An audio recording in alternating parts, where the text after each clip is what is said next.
To support my boy Hamp a little bit, so I see some of the lame niggas that have channels on his channels, like what's the little nigga Chaotic Truth, he a lame. The Tommy dude is a lame. I don't know, Angry Man, all of them. If you up here arguing about women 7 days a week, you one of the niggas I'm talking about. Mr. Fantastic said women are the problem in the community. Count that as lame? Yeah, like, so this is what happens, bro. Like, a lame dude, he more times than not gonna operate around like terrible ass women. So this is experience. So he's just talking about what he knows. Rest in peace to my pops. He told me guard your hearts. When I'm out here and I'm dealing with women. Yeah, real quick. Nah, he ain't really had no smoke. He was just essentially saying exactly. Well, a lot of dudes deal with them different, but the way I do, I think most dudes don't do it the way I do. I do my shit, just raw shit. So now what? Now that you've done all this research, what's the solution? Like, because what it sounds like is like you're armed with, that's not true, it's propaganda. I think a lot of dudes, when they meet these women out on the street, they automatically want to take her out the street and I want to save her. And that's usually what it ends up referencing, like talking about women's bodies and being fat and who we can call fat, who we can't call fat. Not what she wants, and then they wonder why they have issues with these females. Come on, you know how we about to come, man. Listen, TD Jakes just gave a sermon, man. I ain't got time for that. You taking her out of her natural habitat, her environment. How much longer are we going to go through this saying you're not better than us? In the street, in the club, in the hookah lounge, and now you want to put her in the kitchen with the pots and pans, and now you wonder why you got an issue. We need the reality check. Is it really a reality check? Like, what environment do you consider the streets? They claim he won't smoke, bro. Let's get to it. Strip club. How long are we going to keep on going through? Y'all ain't ish. Hookah lounge. I'm gonna be honest, my first thought was, oh shit. Bar. Now, brother. Lamb chop. Now that y'all have combated these stats, what is the solution? What are y'all going to do? All the shit that they like. I was like, okay, well, we might be going in a direction. Crab broil. You know what I'm saying? The last person thought anybody lame is a married nigga, my nigga. It's a game, but when you get married, it's like they look at you, they're like, all right, I got him, he's done. He ain't going nowhere. Society assumes, due to the lies and the purposeful propaganda and the narrative, society assumes that a black woman is doing better than me. Once they get that mindset, you ain't going nowhere. Yeah. It just. Yeah, I was thinking body shaming and that girl thing. The sex slows down and you invested. It's like, oh, it's coming. It's finito, bro.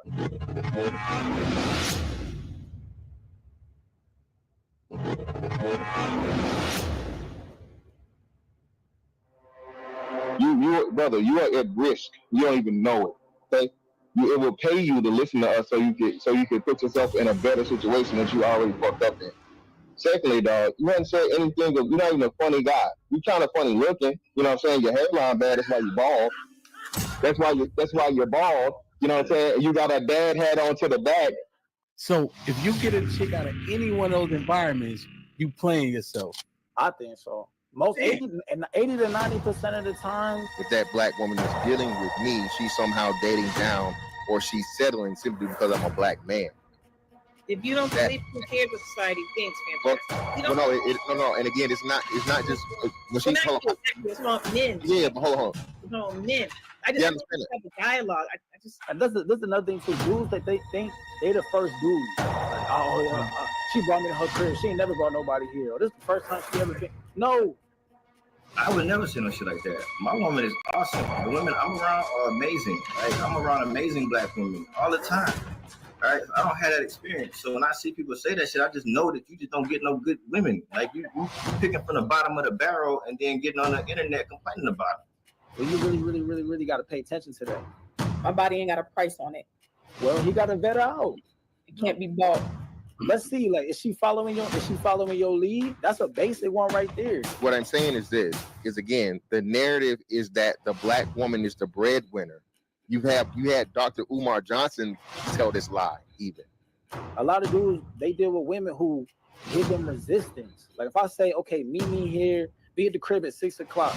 She's like, no, I'm gonna be here. I'm gonna be there at 7:30. Well, no, you're not coming to the crib then. Fine, she's not. So what? You get with the woman, she's not the breadwinner. That's so now what? Just get in a relationship. Like other dudes, like, it's all right. It's all right. We can work it out. No, it's basic things. Can you follow my lead? What's the first rule? You guys know? No, acknowledge there's a problem. That's fine. But I think we stay there too long. That's it. No. You asked the question, right? So I'm answering the question in terms of acknowledging that you have a problem, not that there is a problem. We are talking about the problem, but we have to acknowledge, like, okay, most enrolled is not the most educated, but are people conceding the point? Are we saying that we are the most jailed black men? Are we saying, you know what, that's right, we got to change that shit and then stop saying free yayo? Are we doing those things? Yeah. Are you outside every weekend? Mm-hmm. Are you posting on social media, showing off your body? You know, that's just simple things that dudes ignore because they fall in love with what they see. You said you had to get her up out of these streets. So I'll just leave that to you because I don't want to disrespect the queen. I'm not gonna do that. I'm not. All right, let's get a response. First off, I never said no safe on the street. If you knew who my wife was, you know that ain't even in the fucking cards. But yeah, niggas, like you lame. So you don't have the same experience that I have, right? So this marriage shit seems like death to you, right? Because them sorry ass hoes you mess with, marrying them would be death, right? It'll be a terrible experience. But that's not my experience. I'm a fly nigga. I meet awesome women.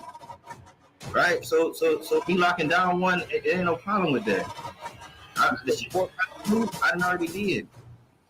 You're stuttering for one, brother, but where I'm from, fly niggas don't wear backward tight dad hats, first off. Secondly, again, brother, what? Hey, brother, you better check my passport, nigga. This from Dubai. Hold on, no, brother, this from Dubai, brother. Have you even been there? Do you have your passport, brother? This from Dubai. This is more than your rent, my nigga. This is more than your rent. Or do you have a mortgage or you got rent? What you think? Rent. Okay. But you can't have his rent, my nigga. I had a mortgage since I was 24, so don't play with it, young fella.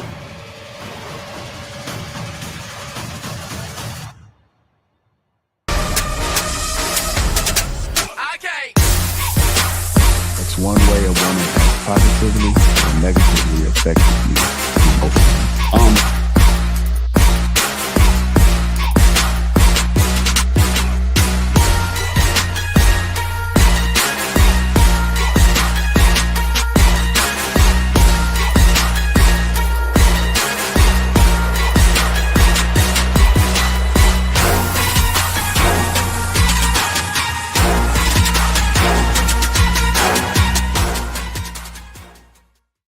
Yo, check. Put a 1 in the chat if you can hear me. Mr. Fantastic, you can hear me? Good? Yep, check. Loud and clear. Let's get it, man. Like, share, subscribe, tell a friend to tell a friend. Hit that like button right now if you can. That helps the channel the most. DJ Hamp to Stampede, we in the building, man. Aaron said he needed 5 minutes. We gave him 8, and he's still not back. Say again. Mr. Fantastic has said something, but I told him you'll be back soon. So, you know what I'm saying? I got your back, Aaron. You feel me? Hey, man, I'm excited for this, man. You and me both. Do I need to bring my boxing gloves or we good? They got Walmarts out there. Boxing in the Everlast? Your gloves Everlast? Nah, I got Title. Yeah. Perfect. Run! It's a stampede! DJ Ham the Stampede. DJ Ham the Stampede. What's up, man? Salute. We got 100 people in the building. The live show specifically, so we got tickets that cover the whole weekend. They still available, but the live show doesn't have unlimited capacity. You know what I mean? What that noise? Check. Oh, so the live show don't have unlimited capacity. So there's a few tickets still left for that specifically. Well, all the tickets kind of align. But I'm just telling y'all, get y'all tickets ASAP. Wow. Still got some time, especially if you live in the area. You heard? So I'm excited for this shit, man. Support staff been amazing. What the fuck is that noise? Can y'all hear that? Yeah, it's like something powering up. It's like when you I forget what it is. It's a certain program, but I literally know I know the sound. I just don't know what it is.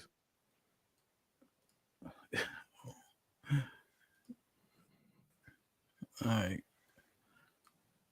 Like, share, subscribe, tell a friend, hit that like button right now if you can. That helps the channel the most, man. How was your weekend, man? You were fantastic. Oh, me? Hey, man. Lovely, man.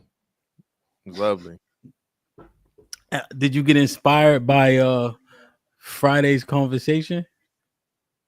Oh, yeah, that was a carryover though. It was already, new project. New project. Brother. Perfect. That's what's up. Aaron, what you do this weekend, man?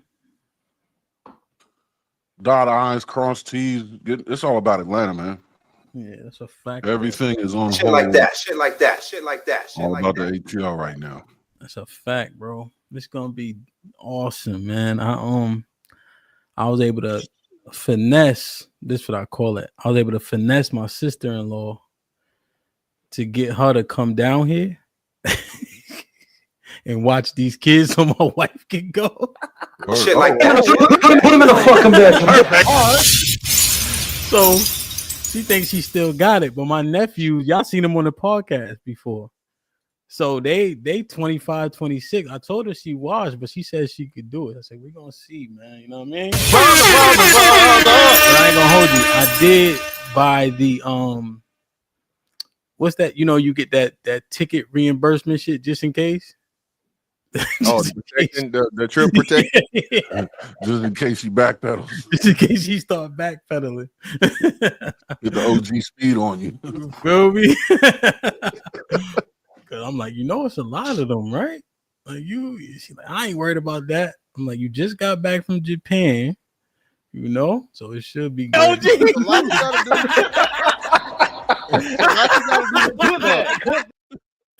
Trelonious goody. KG was popping. Mel, you already know. Mr. Williams, salute. I got your text. I meant to text you. I never even hit send, man, but I appreciate it as always. Every day I need that inspiration. Hunting Wisdom was goody. We got to get you back on the panel ASAP. Rock solid in the what up? Daily salute. AC was good, my G. You already. Riri was popping. Salute, man. Make sure y'all become a member, man, for the Thursday stream. It got a different vibration for sure, man. And your speakers was goody. Rebecca, salute. We got to get you back on that POV. Miss Jilly, make sure y'all say what's up to Miss Jilly in the chat. Black King, what up, kid? Reaper was popping. Homeboy, Shalawam, Aki was good. Miss Bell's in the building, of course. Gas Mask was goody. Hope everything's everything. D Majesty in the building. Salute, man. Make sure y'all hit the like button, share, and subscribe. Melly Mel was popping. Salute. I got my brother Marcus in the building. My brother Rainbow Kid in the building. DC was shaking. He knows. What up, my G? How you, man? Hope everything is everything. Shalom. And blessings, man. Chrome Yasha Allah, man. Salute. So Zon was popping. Good to see you. CBN was on his dark, man. He was on some Dark Man X shit last time we seen him and all that. So, you'll see. Leona Don was goody. Zero Tolerance in the building. Foe, what up? 1. I like it. Judah in the building. What up, buzzing, bird, flip a dozen. Holla at your boy, you thought your cousin was. Look at my memberships, man. Whoever got blessed with it, please maintain. Let me see. James, what up, kid? James be holding it down in the Discord, man. He be putting belt the ass in there, man. Jay Strada, what up? You know what I mean?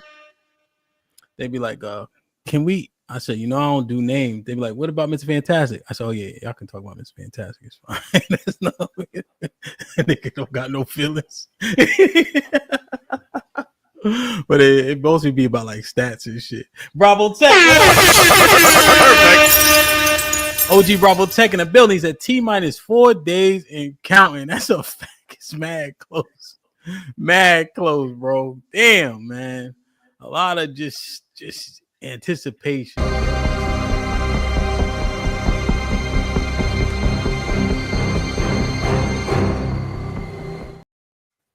Salute. Didn't fit. Cali was popping. Salute. Yeah, this velvet, baby. Let me see. Daily with the $2 for the finesse. You already, man. Cost me a little grip, but it's worth it. Fuck it. Christopher J in the building. What up, my G? Chris, man. He been putting in wild work, man. If it wasn't for Chris, y'all wouldn't be getting a lot of them clips. That's for damn sure. I'd be tired as a motherfucker. Shot was goody. Was popping. See you in a few days. Sunshine. Good to see you. Sin, what up? Tales from the hood. Dottie was popping. Deshaun in the building. Truth in the building. I got Cali already. Yeah. CJ, what up? Hood things. Oh, damn. I'm bugging. Hold on. Quincy, what up? Sun is hot. Rob was popping, man. Good to see you. Leon was goody. O'Shea in the building. I ain't seen you in a minute. O'Shea, where you been at? Hood things, what up? Nightbot behaving. That's always good. CJ, got you. Jay Miller was goody. Yo, Jay Miller, I want to say first and foremost, appreciate all the support, man. You know what I'm saying? And I know it's just for the love from the obviously every day, but also buying the brother whiskey. And then like you'll hit me after the show just off the humble, like, yo, good shit. So I just want to call that out first and foremost. I appreciate it. Light Skin Nay, what up? Kenya, what up? All right, we here, man. Hit the like button, man. Let me see if the stream's set up correctly. We have 170 people in the building. We have 60 likes. Let's make sure the likes match the viewership, man. We're gonna hit all these goals today, man. We're hitting all our goals today. All right, let's get it. So I did not see this. I mean, I saw it come across my timeline, I guess I would say, but I wasn't hyper focused on it. So Aaron, you brought it to our attention last night. What, first and foremost, should we play the clip for context, or should I ask about the archetype itself? What's better? I think later baseline and show the clip. Yeah. For clip first? Well, yeah. I want to do clip first. Do you think people know who this is? Really? Well, most of us most likely. Most of us do. I think our age group definitely. But then it's too. I mean, there are some people under 30 or young 30s that may not. So I don't think they. Oh well, there it is. They want to. All right, yeah, clip it is. I think everybody knows who it is. Yeah. All right, clip it is. All right, hit the like button, man. One time. Hold on. 17 months is a blessing. What up, buzzing, bird, flip a dozen. Holla at your boy, you thought your cousin was. Yeah, man. Become a member. Shorty King, what up? I'll see you in a few days. Let's go ahead. Pop it off. Oh shit, my bad. Hold on. How wild Hollywood is now. You just think, you came up in an era, Miss Rashad, where dignity and grace were everything. So do you ever look at how wild Hollywood is now and you just think to yourself, boy, y'all got it easy. Y'all wouldn't have got away with that in my day. Yeah, I don't even have to look at Hollywood. I could look at the way young ladies dress. I knew I should have wore some other pants. You got your I'm not talking about that. I'm talking about elbow, shoulder over here. You want my coat? The young ladies are so beautiful. They're so beautiful. And something has happened in popular culture. And I don't mean to be critical, and I hope young ladies listening don't take this as personal criticism, because I don't mean it that way. But you're young queens. I'm taken aback when I see on a college campus young women dressed in strips of clothing. But more importantly than that, no man wants his woman to be out like that, Mm. right? No, I grew up on Method Man saying, wearing 3/4 of cloth, never showing your stuff off. Boo. That's right. But not only that, it's like there's today's designers. I mean, there's ways. There are other things, and I just leave something to the imagination. Yeah. Okay. So that means what? Sounds like to me, she's saying that these young ladies today are too scantily clad. I mean, walking around looking like Fredericks of Hollywood or worse. Well, the first thing I heard was Charlemagne right? What wouldn't be acceptable in her day in Hollywood? What wouldn't be? Yeah. Like, yeah. In the 80s? Yeah. You couldn't know. You couldn't? Yeah, you don't know. What couldn't you do? That's what I'm asking. Well, I think what he means public wise. So you're not talking like the Holly weird shit behind the scenes. Who knows, right? But as far as public image and what you were able to put before the people, no. Yeah, nah. 80s, early 80s? Fuck no. Okay. They still had like people sleeping in like separate beds and shit in like the 80s. That was I Love Lucy. Like what the fuck? That was reruns. Yeah, it was reruns. God damn it! But like I said, you never seen the most you ever seen from a sexual. It was like there was no direct even mentions of sex for real, and then it was like innuendo and like hugs and kisses maybe. But yeah, no. Okay. So what are we assessing specifically? An increase in the image of promiscuity. I mean, it's one thing to do a thing, but it's another to advertise it. Because things can be done in a clandestine manner or discreet manner. But when you advertise, when it's the first, it's the first thing you give a person to read, have their perception based upon is. Okay. So when we look at her role in the Huxtables, wasn't that just a far-fetched cry? Then, not necessarily. No, I don't think so. I think it was the 80s. For the maternal position. No. What was her job? She was a lawyer, right?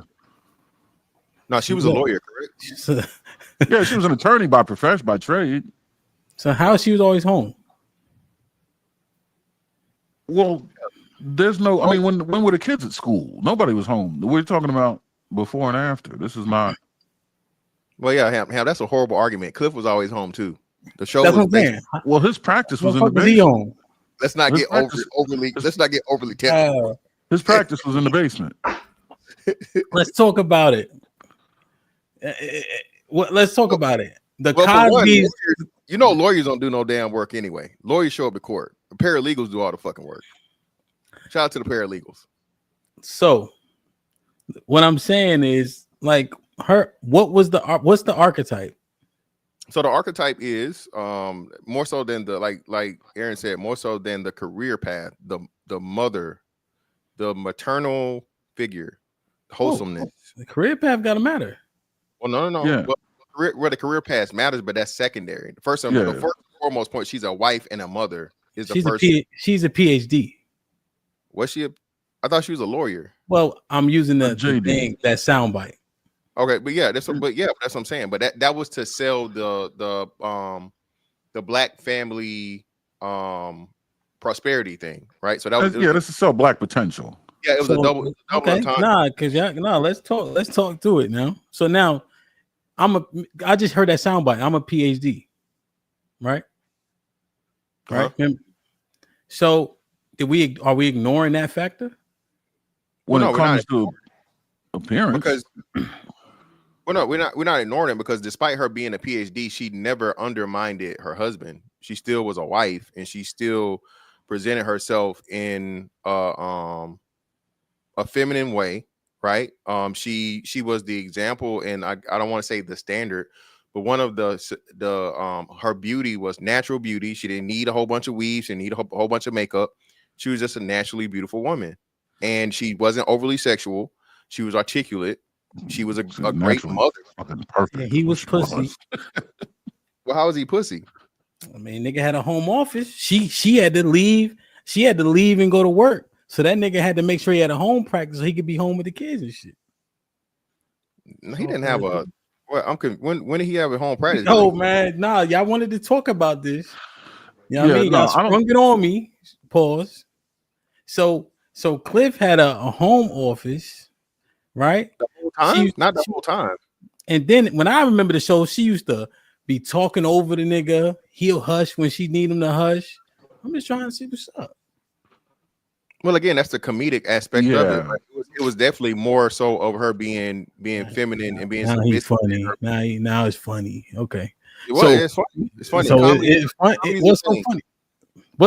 Well, again, she was a black woman, so she encompassed all of the aspects of black women. She's gonna be sassy. You want answers. I want the truth. She's gonna be sassy. She gonna get, she gonna get a little attitude here or there every now and again, but again, that was, like, I would say maybe 10% of the time. Yeah, let's face it. Nothing is absolute. Nobody's perfect. And what you're seeing is someone that didn't wear their drawers on the outside of their pants. Like, he was no YouTuber. You know what I'm saying? Cliff was the first house husband. No, he wasn't a house husband. The man was a physician with a practice. Yeah. But no, he everybody's wife. Aaron, what we not finna do? Okay, what we not? Listen, y'all done got peeled. We can let you have peeled Cosby. We can let you have that. Okay, we're not finna fuck with Cliff Huxtable. I will fight. Just say it, bro. Who he saved, yo? We're not finna do this with Cliff Huxtable, bro. Cliff Huxtable was an upstanding man. All right, he was a fucking doctor, a black doctor in the 80s. Okay, a married man, successful, all these things. Okay, we separating Cliff from Bill. Goddamn. All right. Cliff was damn near perfect. We're not doing this. Yo, man, I'm just asking, bro. Was Bill, well, first and foremost, before we even get into her, was he a simp? Every married man's a simp. With that, we ain't talking about that. We talking about Cliff Huxtable, who you put your cape on for. Yeah, of course, to a degree, yeah. But at the same time, like you said, he definitely stood his ground more so than he simped. For sure. Positive. Nigga, I know, nigga, you was in Pampers for sure, nigga. I remember more of this than you now. Nigga, you are half a minute older than me, nigga. You was in Pampers, nigga. You barely older than me. It was on reruns by the time you were able to know what a TV was. All right. Let's see how he act, man. Because y'all doing all this. Let's be clear. I'm trying to understand this shit. Hold on. Let's see what's popping. Let me see who take control in this scene. Mom, Dad. Oh my God. Pause real quick. Damn. Yo, go back a little bit. Does my mic work now? Yeah. That looked like a brother that be in the chat sometime. I ain't gonna say no names, but brother. What? I'm gonna take this opportunity. All you niggas that got something to say about my hair and my hairline, all right, y'all looking like this, all right? So if your shit looking like this, shut the fuck up about me, all right? Or if you're a woman and the nigga that's huffing and puffing over top of you at night, his shit look like this, stop talking about me, all right? All right, go ahead, Hamp. Go ahead, play it. Dad, this is Dad, Miss Bricky.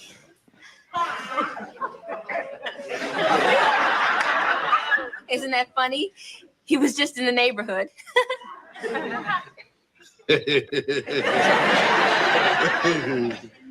Well, Mr. Brickney? Bricky, sir. Sir? Bricky. Mr. Bricky. Miss Huxtable. Dr. Huxtable. I've really been looking forward to meeting you. We've been looking forward to meeting you for the past half hour.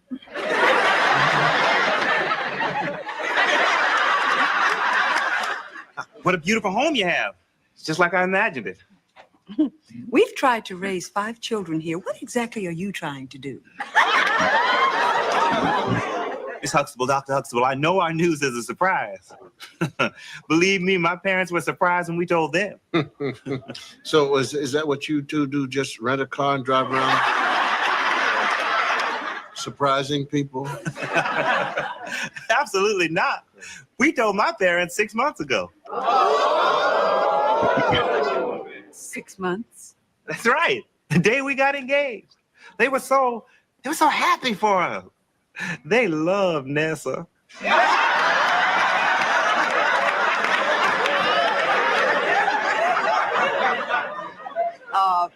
Let me get this straight. You're telling me that you had the courtesy and the respect In my house, I'm asking all the questions. to tell your parents the day that it happened? Oh, I had to. At my age, they were beginning to think I'd never get married.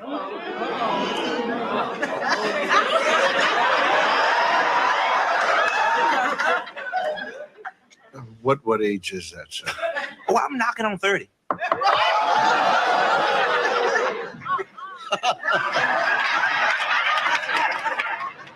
Mr. Bricky, aren't your parents the least bit curious about us? Oh, Nessa told them all about you.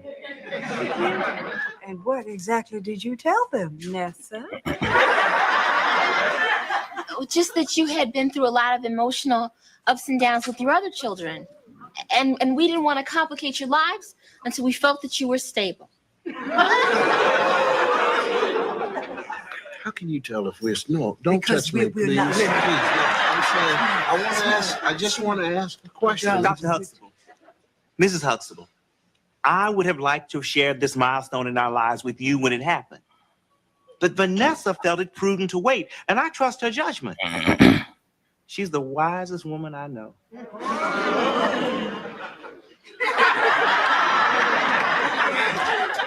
Hey, what's up, everybody? I got the ice. I did my part. I'm ready for the smorgasbord, so let's see.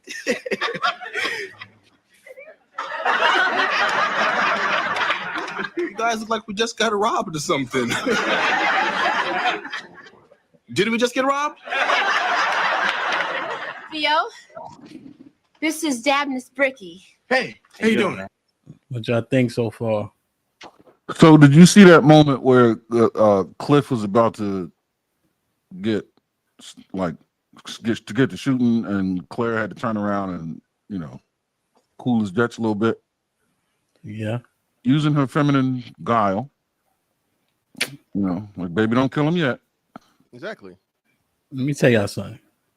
It's a difference between when I do a show with my wife and when we actually need to question somebody, especially a man, on some shit. I'll call in here right now. I'm talking in the chat too. Oh, you if say a okay, nigga, if a nigga come in my house with my daughter and he considerably older, ain't nobody gonna be talking but me. Period. Yeah, that's understood. That's what I'm saying. But at the same time, like I said, she's gonna have some type of input, some type of interjection. I don't think she's just gonna, otherwise why even be there? But again, I think overanalyzing, brother, it's a show, so it had to be entertaining. Yeah, bro, because y'all want to use her as the archetype. Yeah. Right. And so I'm trying to assess the archetype. Okay, right? so let's walk down the pros versus when it gets serious, right? The feminine women also know when to shut the fuck up and sit the fuck back. When I get upset for real, my wife don't say nothing. She move how she need to move. She'll put her hand on my back just so I know she there and I potentially calm down. But if I don't calm down, there's nothing she could do about it either. Especially when it comes to my kids. Yeah, understood. But that's what I'm saying. And then too, what indicates that's not the case here?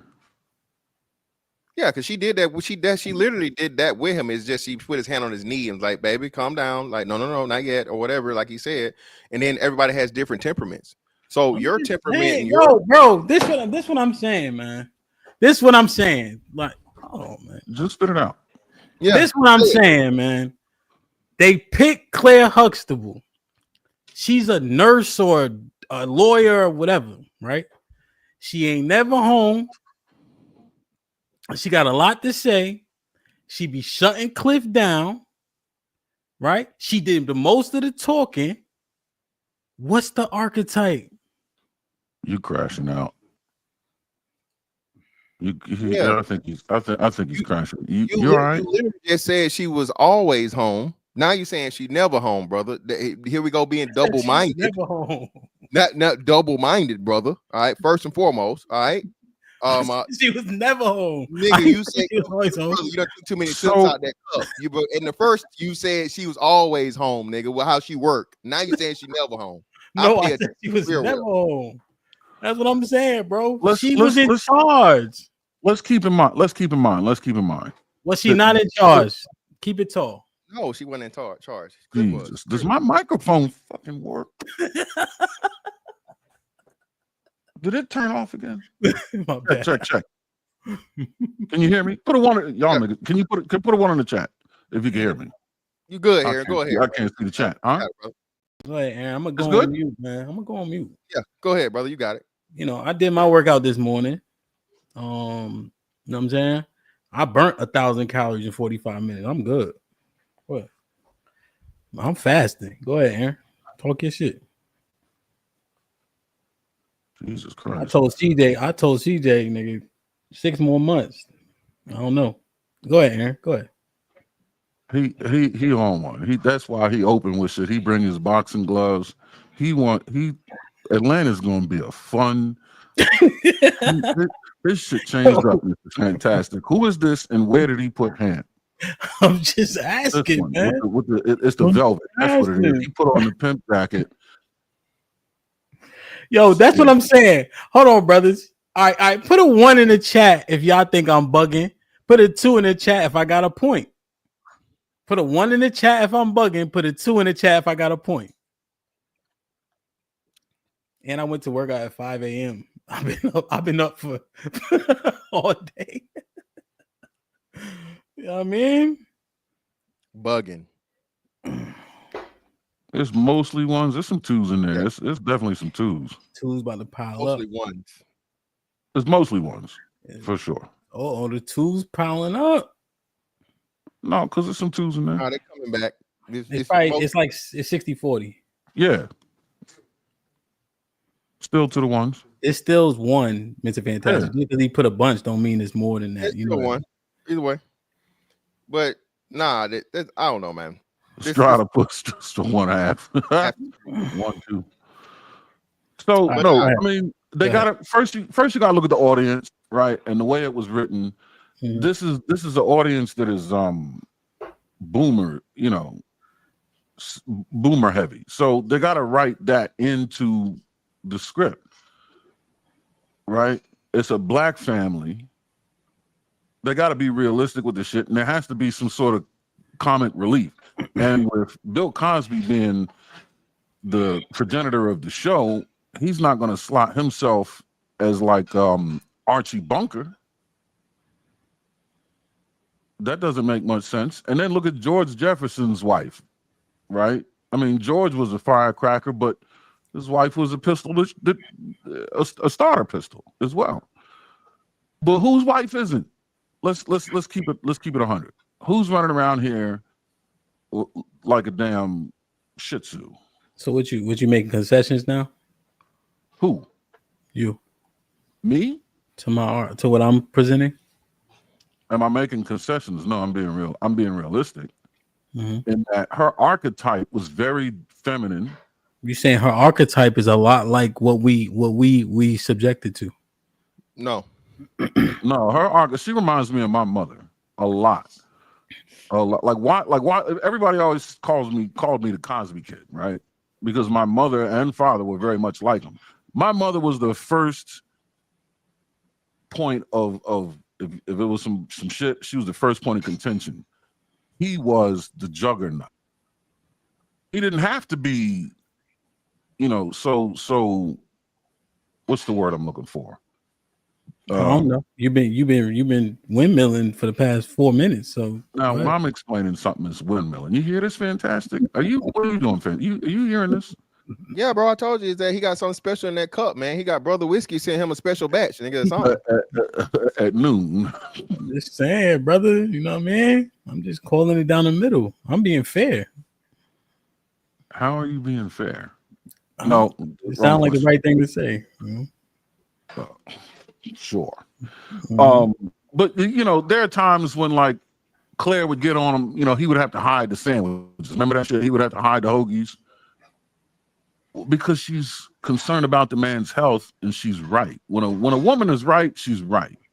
You think if my health, if I had health problems, you think I wouldn't hide sandwiches from my wife? Of course I would, because I'm in the wrong. But when Cliff put his foot down, when Cliff was sick of some shit, everybody had to stand the fuck by, including Claire. Okay. But just because a man lets his wife be right when she's right, that to me is a sign of good leadership that has leadership over a person with strengths and recognizes their strengths. You know what I think? I think y'all like Claire because she light skinned. It's nice not like brown paper bag like a peanut butter. Talking about that No. she's middle skinned like you. That's your people. How you don't recognize your own people? Monet was light skinned. Yeah, what are you talking about? You're not. This nigga's scared of what? I'm taller than you by like 3 niggas. Precisely. Lisa Bonet was light skinned. Yeah. Claire wasn't light skinned. Sandra was light skinned. Sandra and Lisa. Sandra was light skinned. Right. French vanilla and vanilla bean. Yeah, and Claire was that she would actually be technically for you actual, you know, tonologists. She's what you call a tweener. So she's on the milk chocolatey in the summertime. Caramel, peanut butter, brown paper bag. Yeah, so let's not do that, brother. Okay. No. All right, my bad. Okay. Y'all getting so sensitive about it. So Aaron, I see we got a motherfucker. Hold on, we ain't done, nigga. It's my turn. Aaron went, now it's my turn. We got a motherfucking handicap match the Little Fella Federation today. All right, he got his velvet jacket on. So hey, he's on one. The fuck. So listen, man. Again. Hey, first off, hold on now. Claire, let's get something clear.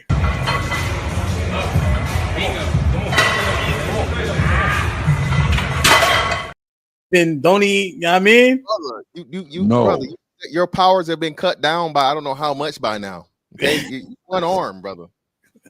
Okay, nigga, thump you in your labrum and it's over with. Okay, you out of there. But hey, hold on. Listen, he want to get the chair and shit. I got him. Listen, man. Clair Huxtable was the archetype of the black motherhood, and again, her and Cliff together was the quote unquote power couple. They, you know, they worked together, they raised children together. Of course, they had their differences and whatnot, would have it. They always supported each other. It was never anything as to where, you know, things got incredibly disrespectful. There were times when Claire did shut the fuck up and Cliff went off and he had to get everybody in check. And there was time when Claire did the same thing and he had to do that. So it's times when even in the dynamic of sons versus daughters, right? So they only had the one, you know, I know everybody remembers, or at least the majority of people remember the whole thing between Theo and Cliff, to where he told him, hey, I brought you in this world, I'll take you out and things like that and so on and so forth. And then you have the situation with girls as to where the mother may be well more equipped to deal with the situation. Now, this one right here, like you say, is a little different because you have a man that's trying to court your daughter, I guess, and marry her and so on and so forth. So yeah, but you know, at the same time, she's there as the his balance, because that's why she was doing the majority of talking. If she noticed something that Cliff was extremely bothered by, and once he start to, you know, he really gets into it, she's like, baby, calm down, not yet, you know, so on and so forth. You feel me? Next time you want to put that 405 up there, just remember that man is 6.5 feet tall. Can he do 405? Is the question. 540. You got to switch the numbers around. Shit like that. Whatever. You bringing up old shit. Hey, what's been done? This nigga recorded that shit on the motherfucking VHS. a Nextel chirp talking about goddamn. Get him out of here, man. Roll the footage, brother. I did that shit last week, man. Roll the footage. Right. We've been looking at that. No, shit. no, I did that shit like 8 months ago. Matter of fact, I was at Master C House. Matter of fact, but this clip, it's almost done. I guess if it's anything left in it, I don't know. I don't think it's nothing left because I think Theo in it now. Nice to meet you, man. Cool. And we're engaged. Whoa.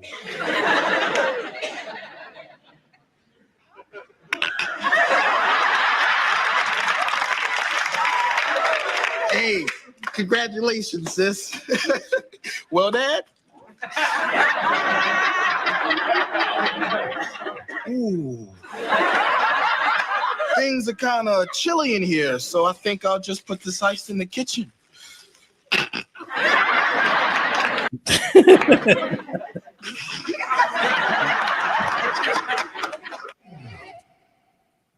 I always hated like they made him seem like dumb though. Like was Theo dumb?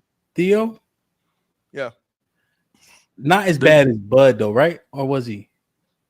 Well, Bud was just a little kid. Bud never really stuck around for Bud wasn't dumb. No, Bud from Hillary. No, the white girl. The girl was dumb, right? I'm talking about Married with Children. Oh no, yeah, you're talking about Eddie. No, my bad. Married with Children is the white people. Yeah, Kelly was dumb as shit. Kelly was dumb. Smart. Bud was smart. No, both of them were dumb. Both of the kids there, the kids were dumb, but Kelly was like the super duper airhead, and then the other kid was like just regular dumb. Bud was unfortunate. He tried to be smart, it just never worked out. Kelly was helium head.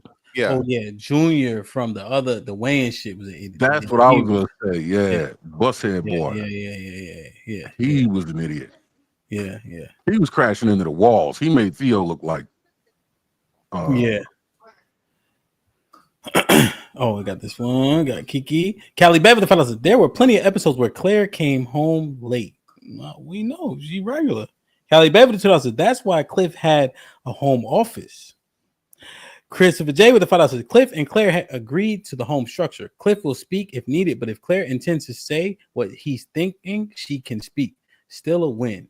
So the opening, right? The reason why I was, acting obtuse, partly because it was fun, but mostly because pointing out those factors that are true, we still give her the reverence and respect that we would a wife and how they should represent, right? But she worked. She was accomplished, right? To get a JD, you have to work hard, right? And then it says she's a lawyer. I would assume she was an attorney, right? Yeah, I'm pretty sure she's an attorney. Right? So she got her JD and then she had to pass the bar, right? To practice, And then the husband, right? Because he's accomplished, he can practice in his basement, if I'm not mistaken, right?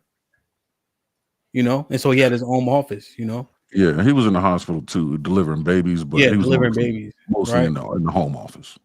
But what we simply looking at is, right, there were dynamics in which it almost seemed like she took charge. Can I say that? Well, I don't think it's that took charge. She was just the person that was more involved with the children, as a woman should be. So as we're trying to, like you said, jokingly assess her working, she still was a mother in spite of. She was incredibly involved with the children when she was around. So I think, go ahead, Eric. She's a site manager and the house is the site. So yeah, so I think she was a delegate supervisor or leader through her husband, being that he was there more because of, eventually his practice moved into his home, which crazy as hell because like I said, I think he's right. I think Cliff was an OBGYN, so I don't know how the hell you're gonna be looking at pussies and deliver babies in the basement. It's crazy. Yeah. But either way, you feel me? Of course, whenever she was there, it was her job and she did her job very well as to being a parent to the children. Yeah. But in those instances, right, she would take charge, right? Now I think that what Christopher J said is uberly important. They agreed on the structure of the house, right? But what we see based on this archetype, it's an agreement amongst the both people. So when they confronting the young old man, right? You know, she's saying her piece, Cliff kind of sitting back because that's the dynamic, right? And then she was able to say, okay, chill, right? When he was about to escalate, right? That's the one person in the earth that should be able to do that to you. Exactly. Right, essentially. But I'm just pointing out the facts that she had a whole lot of modern prescriptions. Well, prescriptions, right? So the working, the PhD, to being successful, right? To voicing her opinion, you know, she take control of the kids, which I think that's pretty general. But I'm just wondering, how far is she actually? And it's a show, right? But we try to say, be like this. But what does that actually look like? Are we assessing it entirely? Or are we only assessing the parts that we remember? No, I'm assessing the fact that she's not like coming out the side of her mouth when she talks to her husband. I mean, yeah, she's allowed to be a human being, but she's not like just thoroughly and blatantly disrespectful. She's, you know what I mean? She's not overly sexualized. She's a woman of class. She's a woman, she's disciplined. I believe that if we could assume that household vision is his and she's the one that's, you know, driving it. You know what I mean? Like he's the captain of the ship. She's second in command. She's got to run around with the whip, executing the captain's will. Now watch this. Cliff ain't running around saying to her, sex, silence, and sandwich.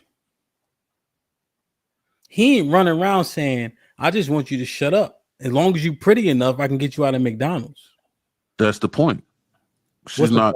She wasn't like just constantly nagging him and badgering him about shit, or just talking his head off about dumb shit. What I'm saying, yeah, fine, right? Yeah, I agree. But listen to what I said though, right? Because I'm trying to make it make sense. You think Cliff was telling her sex, silence, sandwich? No. Right? You see what I'm saying? No. I'm listening at all the things, right? And then we want to model as a Phylicia or after Clair Huxtable, but look at her prescriptions. He wasn't telling her that. Why would he tell her something that she's already performing in? Okay. There's times that she's actually up trying to lead him, you know what I mean, trying to seduce. So we know the sex is there.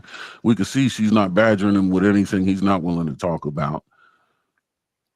And the sandwich piece, I mean, I don't know who was cooking. It looked like they both cooked. He looked like he liked to cook, especially on that grill. I mean, so yeah, the sandwich that piece. was one of the things they highlighted about Cliff. Cliff like cooking, making food, and preparing his own food. For the most part. Yeah. Sandwich don't exist in my house or the house I grew up in. The men in these houses, we like to cook. Get the fuck out of the kitchen. We don't want a sandwich. Yeah. I got the sandwich. Move. Yeah. Okay. So, what do y'all think about this dynamic then? I think it's realistic. I think she's doing what nobody's perfect, right? And like you said, there are modern prescriptions that exist. And I think what this does is it says, here's how a modern woman can still maintain her identity as a modern woman, whatever that is, but still check the boxes needed to be a wife. Still, this is how you submit to your husband, treat your husband. Don't talk to your husband sideways. Don't have your hand out all the damn time. Be willing to contribute. Be valuable, especially if you went and got some degree. Make that shit valuable to the house. Mother these children. Don't give me too much shit. When I'm wrong, and I'll concede to that. Okay. Don't hang on to that shit too long either. But don't you know? All right. But yeah, I'm just because I just wanted to point out those things, right? And but you see how I can be a way, right, to look at those traits and make them seem negative. When I was earlier in the show, right, when I was y'all two little niggas versus me, right, I could angle her working, her coming home late, her talking in the moment, and I can make it feel negative to where y'all had to defend it. But what if it's just actual? Well, no, that's easy to do whenever you're looking at something realistic. Without absolutes, there's always going to be a devil's advocate position that you can play. But why? Why, Aaron? So if a person, but more specifically a woman, gets her JD and then passes the bar to be an attorney, because somebody put it in the chat and said that she got Cliff out of it, or Cliff out, what's the boy name? Theo? Out of a jam over a t-shirt scam or something with a phone call. So that must mean she practiced an attorney, right? But the I'm a PhD shit was leveraged in a way because it was said that those women have a natural proclivity to be less submissive. But then we use Claire as the gold standard, but she's more accomplished, you can argue, than a PhD. Yeah, but well, let me say this. This is the thing. It's not just the PhD aspect of it. Again, it was the in total encompassing of what a woman was in those days versus now. So women back then could be whatever, PhD, doctors, whatever her thing was. She never put herself above the man. Okay. It was a total different look and ideology and understanding of what the woman's place was and the man's place was. That's what that whole relationship and the family dynamic was supposed to be. We are a couple. We work together. We don't try to work against each other, so on and so forth. I never emasculate my man. I'm here to support him. I'm here to be a mother and a wife and, do everything or anything that's needed for my family to succeed. Now, we fast forward. Okay. Marriage is for broke hoes, okay, or marriage is sex work, okay. We don't need these niggas. I don't need no man. I can do bad all by myself. I'm strong and independent. I got a PhD.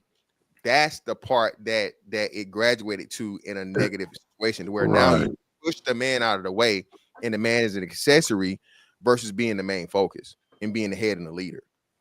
So that's why when you do that, we have to put it. We can't just say and compare it as to now as to then. No, then women of all across the board in the early, early 80s, right? Early to what? Even what? Cosby Show would have been like mid 80s, I think. But anyway, during that time period, it was still understood that, hey, husband and wife is the way things supposed to be and the way it should go. But now the future is baby mama. All these chicks out here getting pregnant before they get married. They ain't even thinking about getting married. You know how many chicks pregnant right now? You feel me? And the relationship don't even last through the pregnancy. So that's what we're talking about. So she maintained, just to surmise it, she maintained her femininity while being accomplished. Yes. She didn't leverage her accolades against him. She didn't call him a broke ass, or anything like that. She wasn't trying to diminish his position in the household or emasculate him. She wasn't on that 50-50 shit.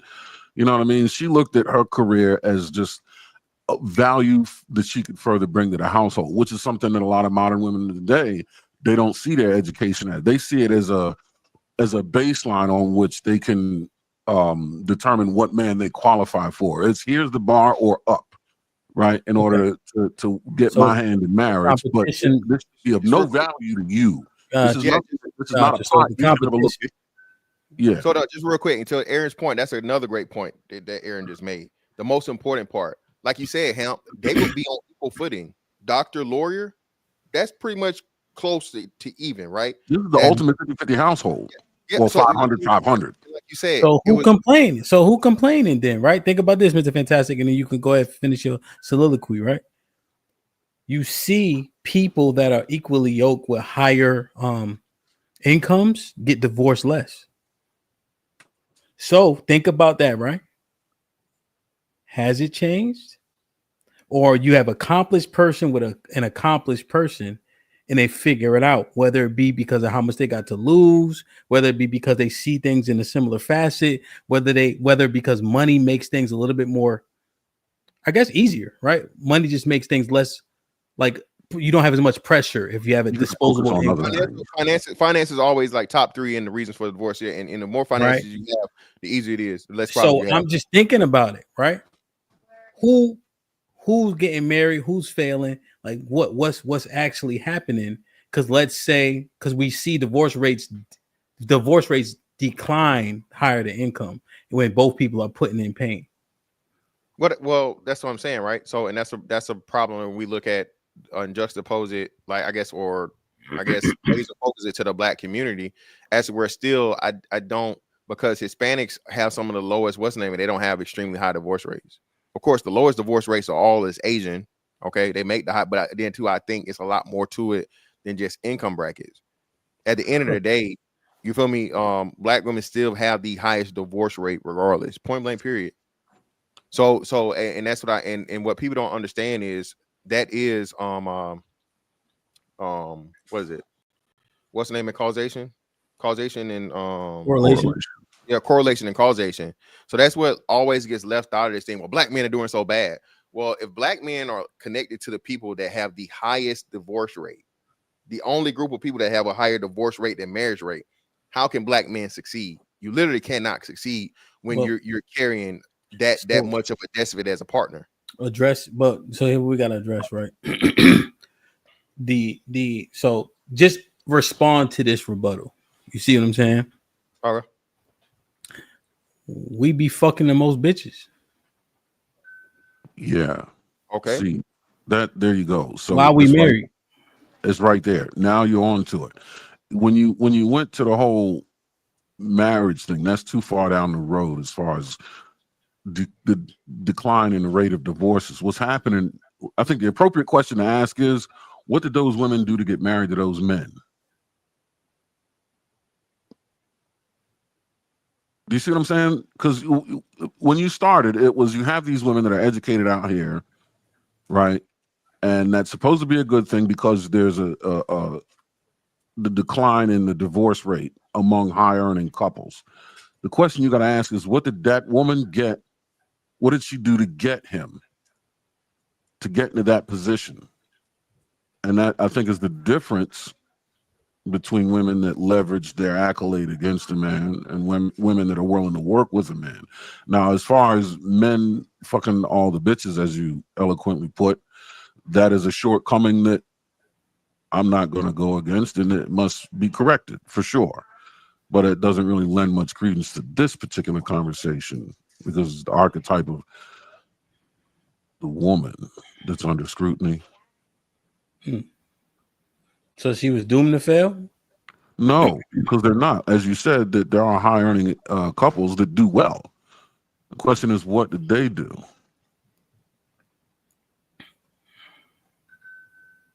And I think it's honestly what Claire was doing.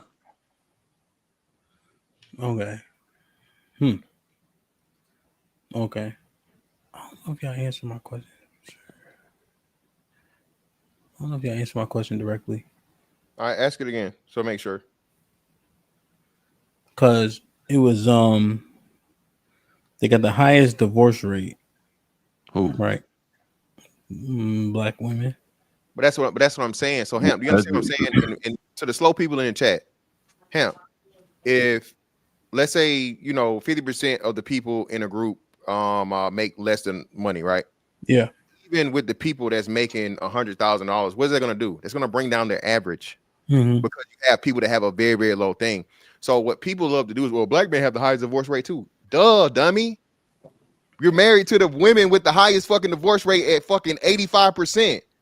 It's something you can't get divorced without getting married. So black men are going to suffer and be made to look bad because of how bad black women are. And again, this trends, this bullshit, the bullshit lie that they was telling 30 years ago, that shit's been exposed too. Black women are also getting higher divorce rates and fucking interracial marriages too. Y'all get divorced more than fucking than Asian women, Hispanic women. Y'all might not get divorced more than fucking white women in interracial things. I think white women have the highest divorce rate, period. All right, of interracial shit because they marry them the most. So the women that have the highest percentage of interracial divorce, interracial marriages, of course, would have the highest rate of divorce, right? But it's by that thing. So I hate when people try to use stats. I got a question. But go ahead. Do you think it is the lack of this Clair Huxtable archetype that's leading to the results that you're highlighting? Clearly, that's what it is. Women aren't marriageable. Women aren't marriage material, and we didn't even got to the important aspect that she was talking about. Listen, they'll give you their pussy before they give you the damn name. Him, you talking about who are we niggas fucking so much? Niggas ain't fucking their hands. Niggas got to get we in America, right, Hemp? So if niggas fucking, they got to be allowed to fuck, right? Yes. All right then. So then don't hold the man motherfucking accountable for what you're allowing him to do. These women want to get pregnant more so than they want to fucking get married. That's why I say everybody keep putting the onus on the man. The man's not the problem. Men are the ones who fucking, like I said, men across all races, men control marriage. We still believe that, correct? Men control marriage. Men choose the women they want to fucking marry. They propose to them and ask, and they go through with it. But if the woman, and how many, I've never heard of, you know who says the most, Hemp? Oh, I've been engaged 3 times. I've been engaged 4 times. I've been proposed to plenty of times. The highest number of women I ever heard say that, black women. So how you gonna blame niggas for not getting married, but brag about getting proposed to be married too? And then have all these kids on top of it. So again, the sexual impropriety loves to get thrown. Oh, niggas is fucking too much. Well, if niggas is fucking too much, who letting them fuck? If niggas is out here making babies, who letting them make babies? But you can't have that conversation because the man. No, motherfucker. Pussy preservation is a new conversation. Do you think more of these engagements would convert to marriages if this archetype was still alive and prevalent? Clearly, because black, and this is why, and Aaron, you can see it. And again, the increase, the black men have had, I'm gonna say like a 10%. Somebody help me on the chat. Shout out to my man's in there. One of the brothers to keep up with this. I'm pretty sure black men have had like a 10% increase in interracial marriage since COVID. I want to say. I think it was like 5%, right? Or 5%. It's between 5 and 10%. So again, black men's marriage rate is going up, Aaron. Do you think in that population, the higher earning portion, marrying white women is not a flex, bro? I'm not saying, but it's not. I'm not saying it's a flex. It's not just white women, but I'm saying we're not talking about the race part, Aaron. I mean, Hemp. We're talking about marriage. So listen, what I'm saying. Black women keep talking about, oh, these niggas want to get married. These niggas want to get married. These niggas want to get married. Okay, cool, fine. Well, that's not true. You can see that. And again, the fact of the matter that they can't appreciate you, CJ. Yeah. So that's what I'm saying. So listen, what I'm saying. Black men's success in a short period of time is showing you that we're not the issue and the problem. We're not the issue and the problem. You can't say, oh well, it's not. It's white women, it's Asian women, it's Hispanic women, it's women all around the world. So what I'm saying is everybody loves to point at the black man when the black man is still getting married. Black women are the only group, man or woman, that has a higher divorce rate than marriage rate. What does that tell you? The only one.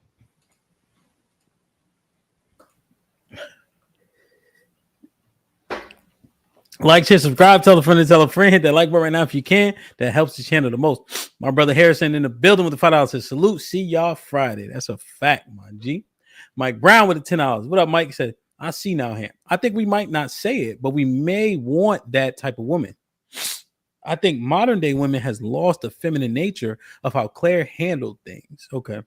And that's what they were kind of expounding on, essentially. Ezekiel. What up, buzzing, bird flipping, holla at your boy. You thought your cousin was. This is my brother Ezekiel who gifted 1 membership. Whoever got blessed with it, please maintain it. So the clothing that she essentially alluded to, well, no, she said, right? Straight up. Strips of it. Say again. Strips of it. Strips of clothing. Is unbecoming. Who wants that? No man wants that. No man wants to see that on his woman specifically, especially, on his woman in public. Yeah, his woman. Yeah. Because if he want to see it on a woman in public, that ain't his woman for sure. Yeah, not his woman, exactly. And he's most likely looking at her for one specific thing. You know. Mm-hmm. Does the clothing point? Is that an umbrella point to the bigger problem? Like, is clothing that much of an issue? Hell yeah, man. Yes. Go ahead. Why? Brother, read, brother. Read. It's in the scriptures. Stop playing. I know. I'm asking a question. I'm just so Well- y'all can expound on it. Well, because clothing is the first thing that people, it's how you present yourself. The world sees you based on what you look like. So a man is going to take that into consideration when vetting a potential wife. How are you going to present to the world? I mean, how are you going to represent me in the way you present to the world? It also speaks to self-respect. How do you feel about yourself? And your awareness of the potential dangers that exist in this world. How prudent are you walking around? And why are you advertising goods to customers that, you know what I mean? Like, when does that stop? When do you become off the market? All of those things. Okay, so I can't find it. I need to find it so quickly, but I can't find it. Now, is this just a one-off right here? This can't work for everybody, huh? You know this can't work for everybody. No, that can't work for everybody, but more importantly, that can't work everywhere. Even for her, if we're out, if she were my wife, you're not wearing this out of the house. But You him, look fantastic in it. But Huh? him, listen. But not my bad, Aaron. Go ahead. I didn't want to cut you off. No. I was what you said. So him, listen what I'm talking about. This is what the ideal wife for women has transformed into. The super simp husband that supports his wife in doing the most disrespectful shit, right? And if you're not on the Russell Wilson husband program, you're insecure. And because he got a bag, right? And he rich and he's successful, he's right. You a po ass nigga, right? You're not a motherfucking, Super Bowl winning franchise quarterback. You know what I mean? You're not a world-class athlete, nigga. How dare you? So if it's good enough for him, it's good enough for you. And women love applying the fucking exception as the rule when it lets them do whatever the fuck they want to do, Hamp. She a baby mama. You're not good enough. You're not too good for a baby mama. Russell Wilson married a baby mama. So who is you, nigga? Black women love doing this shit, bro. Why is the insecure thing thrown out there? Because it's emasculating and it's the easiest thing to say. It's an emasculating point, and it's a what do they call it? It's a negative you can't prove, right? So a person can call you insecure all the time. Hamp, can you ever really prove it? I can say it all day, but that's not something I can prove. There's not a motherfucking insecurity test, blood test, or you know what I'm saying, or piss test I can take. And then the thing about it too, like you said, what women love to do, the sisterhood shit comes in, the hive effect. Women love to rally behind any black woman that's out here promoting the bullshit. Oh yeah, these niggas soft, these niggas broke, these niggas dusty, musty, crusty, all this other shit, right? So that's all it takes is one to say it, and everybody's gonna jump behind them if they benefit. And it's more layered than just hurling an insult. I think it is doubly effective. It's an insult that also validates their position as above you, like it secures their. It's a loaded insult. By saying a man is insecure, that puts him it's insulting him, but it puts her in a spot. It levels her up, like you're something to intimidate.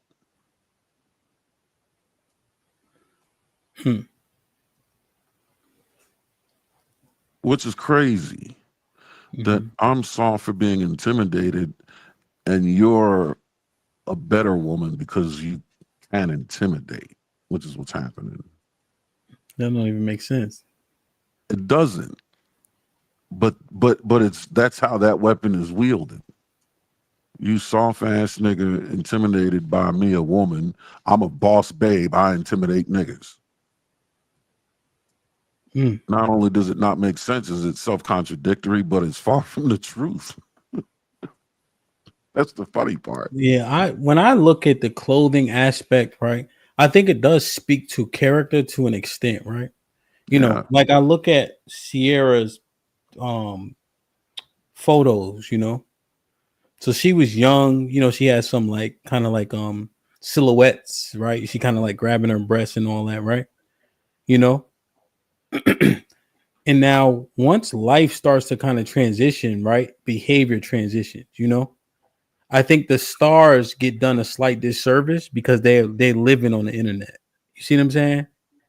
So like a chick that we would meet, she may not be super duper popularized. You know what I mean? So she can have pictures that, you know, whatever. But then once your prescriptions change, you change your behavior. Does that make sense? Maybe once your vocations change, because these people are stars and that's what they're paid to do is present this image. But once their vocations from that. No, what I'm saying is when we see like Sierra with some of her old, like the Goodies album cover, right? She's like naked essentially, but she's like, it's her side of her body, right? But she's what, 23, 24, right? Getting into the business, etc. Age, okay. Yeah, and now she gets older, she becomes a mom, she becomes a wife. We understand that you did that when you was 24, right? Yeah. Trying to get in the game, right? You got bathing suit pictures, you got shit on the internet, whatever. But once shit start to change, your modus operandi changes. You see what I'm saying? Just to be fair to the microcosm. Yeah, but I think it's fair. I think it's fair because we've seen more people transition and mature than stay the same. Yeah. And so what I'm saying is I'm not trying to knock her head off if she has some old shit out there. You see what I'm saying? But now once your life changes, you change. Yes. You know what I mean? You don't start posting that shit no more. But I ain't trying to hold you. You know what I mean? Like I'm gonna look at it and be like, you was wilding, but it is what it is. You know? Yeah. Like you said, if you now if it doesn't change, now you have to wonder what's the cause of this and why do you again? You're already rich. You're already famous. You're already successful. You already have the attention. You're married. You got the goal. So why would you show your husband's treasure off to the world repeatedly? Yeah. In fact, you should actually have graduated from that into a higher echelon. Because when that kind of thing isn't required. Because bro, I don't give a damn what Russell's saying, right? What his prescriptions, based on him being, I think he's a Christian, right? Yeah, we can go with that. So even though they don't understand the context, I know he knows adorn yourself in modest apparel, right? Yep. So he knows these things and he grew up in these constructs. Mm-hmm. So quite literally, there's no way he's okay with that shit based on his prescriptions. You feel me? Even if he understands that's the business, right? It don't have to be the business, you know? And I think that he allows a lot of leeway, and I'm not exactly sure why. We don't know the dynamics, you know? I think that when you combine with it, when you join with a man, right, you become his husband, you become his wife, or even a girlfriend, right? How do you protect that man? Because you got to protect men from themselves. By getting dressed.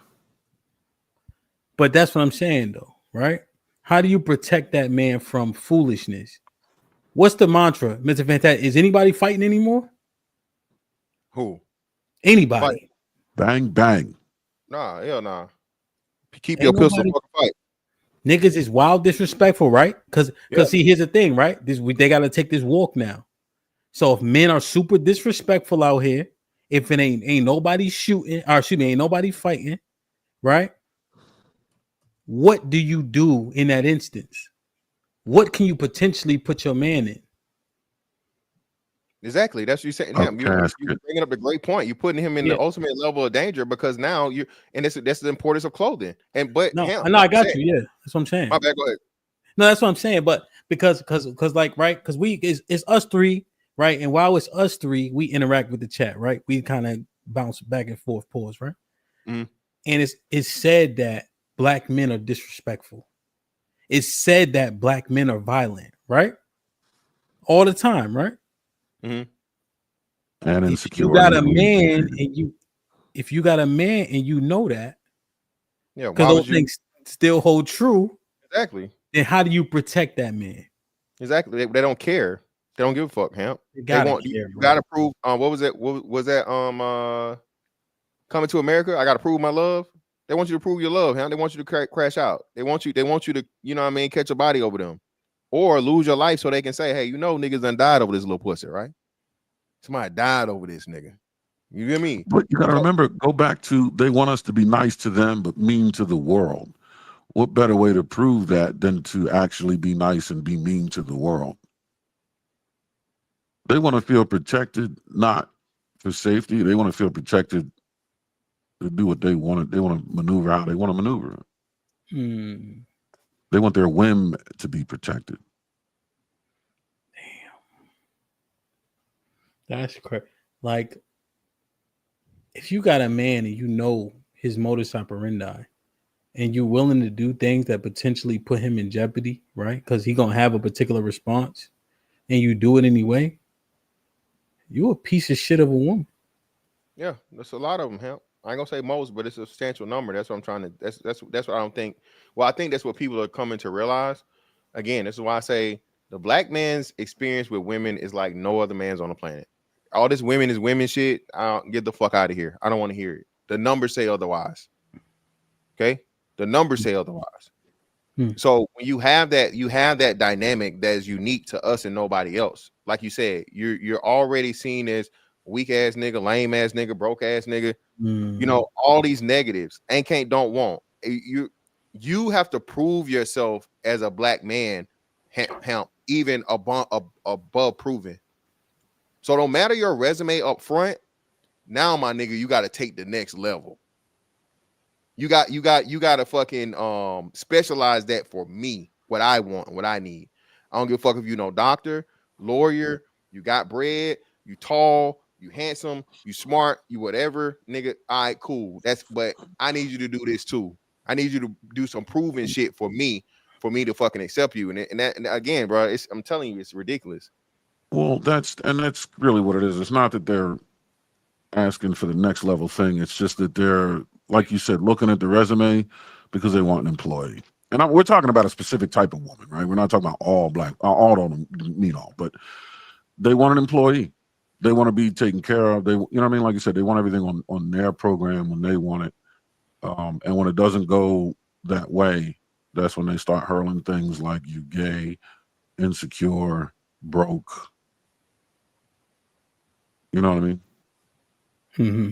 Yeah. But they don't want the 50-50 conversation. It's not even a conversation they're willing to have because I'm a boss, babe, and everybody works for me, and your money's my money. My money's my money. And I want to be able to dress how I want to dress. You should be tough enough to fight and shoot anybody that has a problem with it because I do this for me anyway. I don't do it for you or for anybody else. This is what I mean, though, right? Look, like, shout out to Crimson, right? This is what we talking about. I'm fucking trying to make it seem like it's some other shit, right? This literally what it is, right? Babe, how was your night? How was brunch? Right? Dude, does she come home automatically say, oh, I turned this nigga away and he called me a bitch? She probably like, it's fine. Brunch was great, babe. Right? If she know you enough. Yeah. And I just gave an example, right? I'm not saying Crims is saying that, but this is what we talking about. Because that's how things actually function. Well, no, I think, like you said, but that, you know what, Hemp, that's what I'm saying. Mm-hmm. Every man is different, right? Some niggas is jealous niggas. Some niggas is super strict. Some niggas is liberal. Some niggas is even, right? Some niggas don't care. You know what I mean? Some niggas are Russell Wilson and Kanye West. Other men are fucking, whoever else, right? When you go out the house, baby, no shoulders, elbows, or ankles. You feel me? Every man is different, but like I said, at the very least, there's a borderline social acceptance of clearly too far, right? Of being modest and then showing your ass, literally. Yeah, you feel me? Yeah. People know when the line is crossed. Exactly, and like I said, and even certain things for certain women with certain body types, baby, if you got all them titties in that ass, things gonna fit a little different on you, right? Yeah, it's gonna be a little harder. It's gonna be a little harder for you to be modest than a woman that's not as blessed with the curvature, right? But what again, man, this chat, I'm really loving the chat today, Hamp, because women are proving everything we're saying, man. It's Women not good. But the thing about it, hoes, Hamp. They want to be hoes. But that's not good. That's not good, right? Because so on this part of the conversation, right? There's nothing being said that's like this particular part, right? About the clothing and how you don yourself when connected to a man. There's nothing being said that's chauvinistic, right? Misogynistic. It's not trying to stifle them. We literally articulating the things that happen that they also agree happen about behavior of men. Right? So to stay consistent, if you know that, what's your next response? But the brothers keep saying they know, they just don't care. Yeah, they don't. Then Crimson said this, and I think this is her terminology, right? Essentially. So, right? Like, is it just that? Like, depending on what she's classified as, her response gonna be as such. Azika bin Israel, oh, wrong one. My G with the 10 boy, he said, hit the like button, damn it. Yeah, hit the like button, hit the like button, hit the like button. Hey, let me ask y'all a question to the chat. Put a 1 in the chat if you think they really don't care. Put a 1 in the chat if you think they don't care about the conversation that we just had the last 10 minutes. The women don't care about is it safety or regard, right? Yeah, sure. They don't care about the safety of the men, the regard for the men that they attach to. That can't be it, bro. That's disheartening. That's only ones, men and women. I see it too. Like only ones. So here comes the 2. So here's a 2. Well, the women are saying 2. Of course, the women are gonna say 2. Both, yeah, it's like 90-10.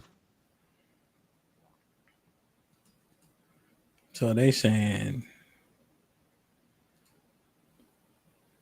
yeah, it's still ones. But now here's the thing, right? Here's the thing. And if y'all gonna take this walk. If not, then be obtuse, right?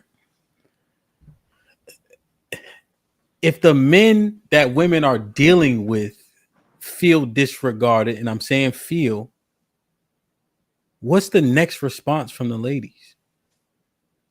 Did you gay? Yeah.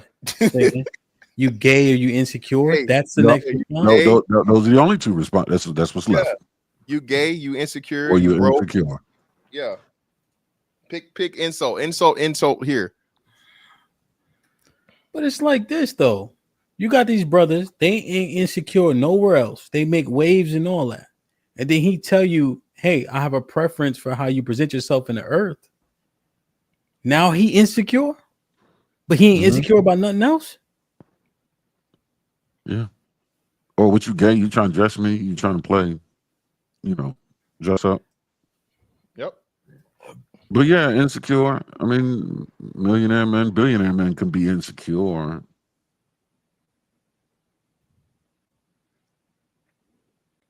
Yeah, like you said, sign language, man. You have to question anything that a man does that's going to impede her from doing what she wants to do. If you are a man that's trying to set boundaries and say, hey man, listen, if you're gonna be my woman, I'm gonna be whatever, I'm not comfortable with this shit. You know what I'm saying? I'm not cool with, whatever it may be, so on and so forth. And instead of, like you saying, and because of submissiveness is almost like completely, totally gone. All right, baby, I understand that. I'll make the adjustments necessary. And what you mean?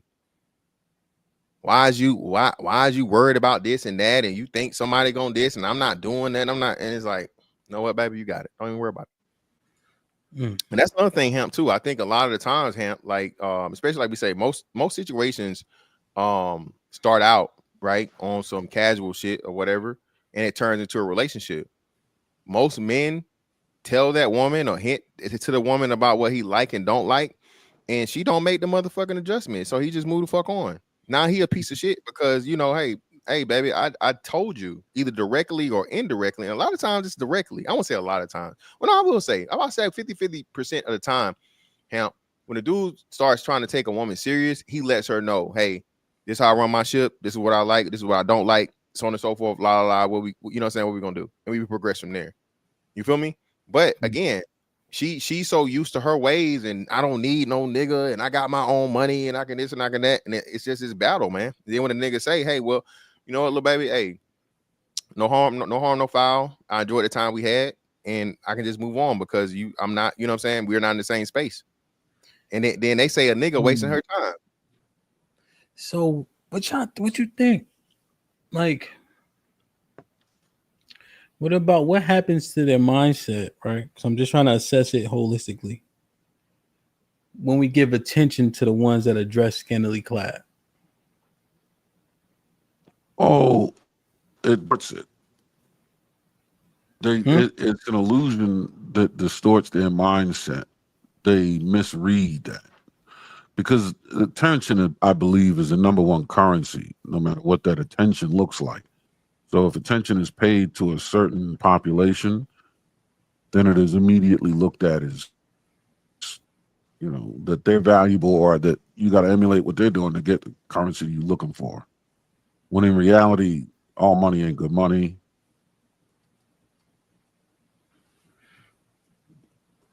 Your mic went out? No. Yeah, I don't. But that's what I'm saying, though, right? It's being misconstrued. It's being misconstrued overwhelmingly, I think, right? Mm-hmm. And I think, ladies, y'all genuinely got to understand, man.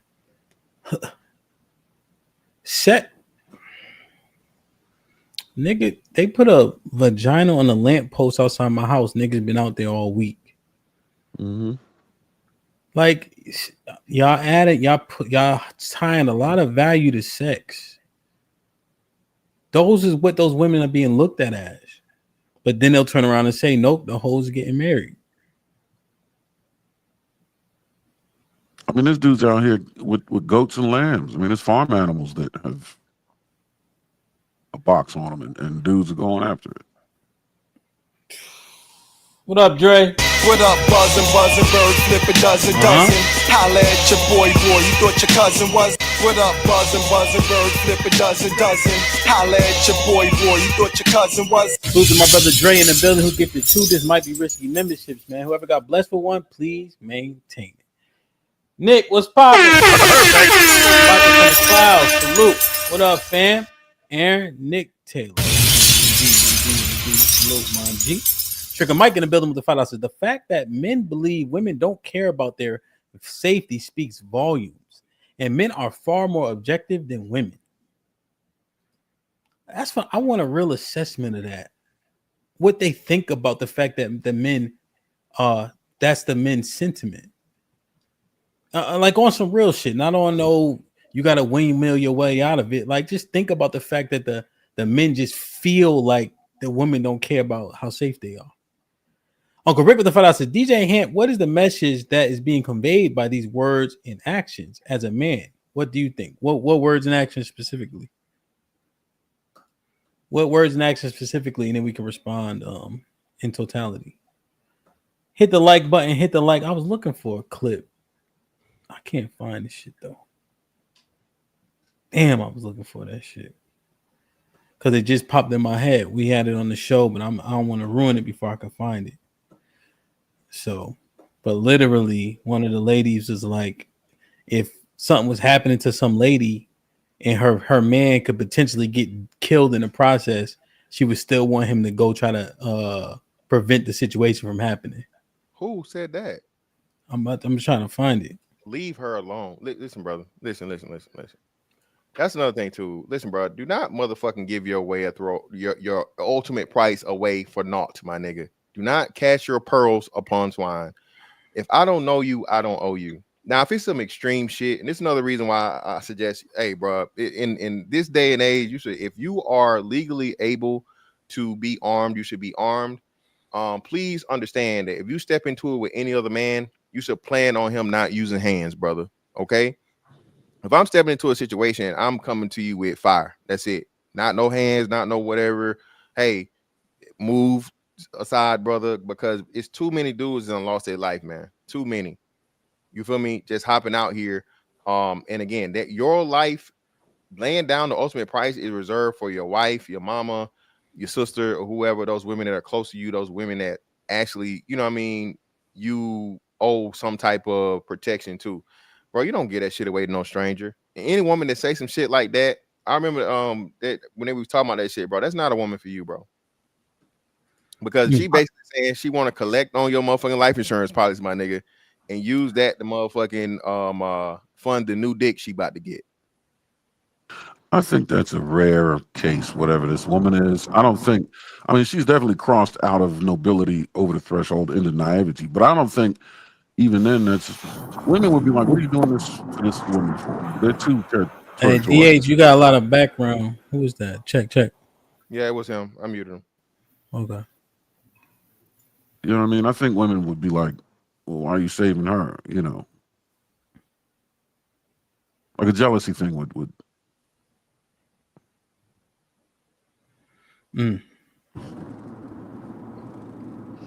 Damn. What's up, DH?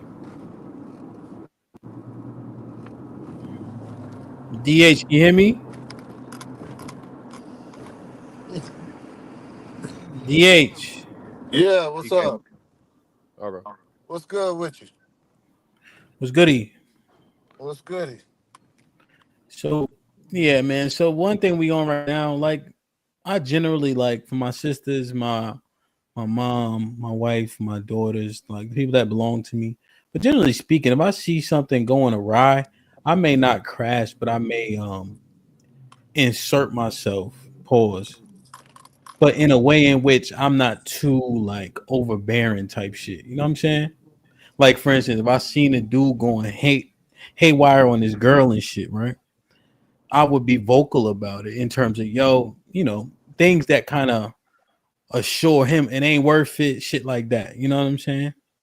When I see the two old ladies and all that, like I walk them to their car, they struggling with water. I seen this little black girl. She was 19, but she looked little as hell. Walking with this white dude. So I went over there in Jersey Mike's and I need to see your ID and shit. Shit look weird. You with this white dude. You know what I'm saying? But I don't know. I don't know what the expectations are anymore. Go ahead, DH.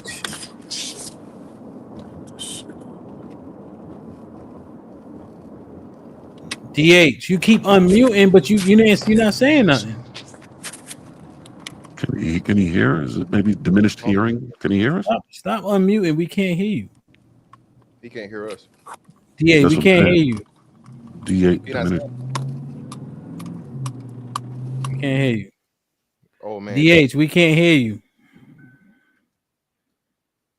Yeah, get situated, old fella.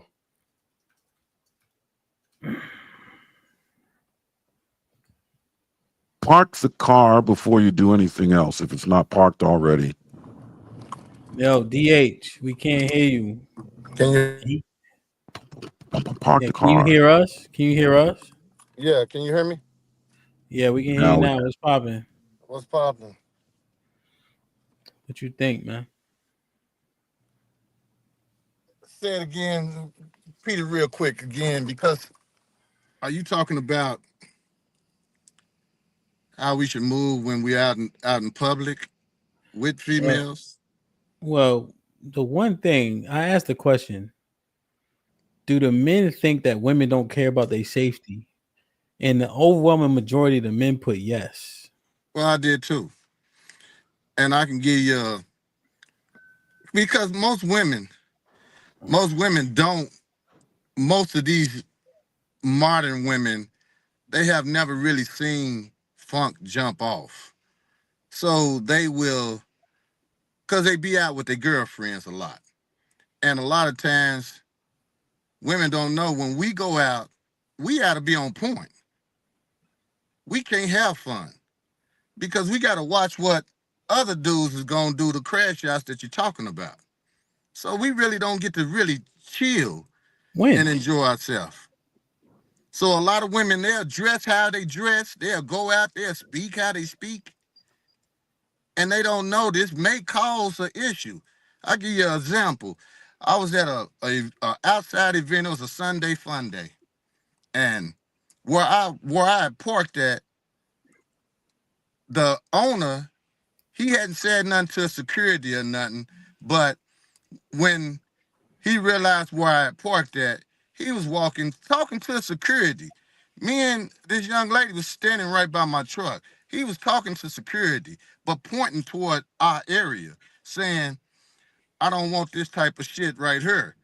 Talking about the way the parking, he say this, he don't want this right here. But he's not talking to us. He is talking directly to security. The chick took offense to it. And then started saying, oh, you ain't got to talk this and this and this and that. So now they going back and forth. So I looks at her and say, hey,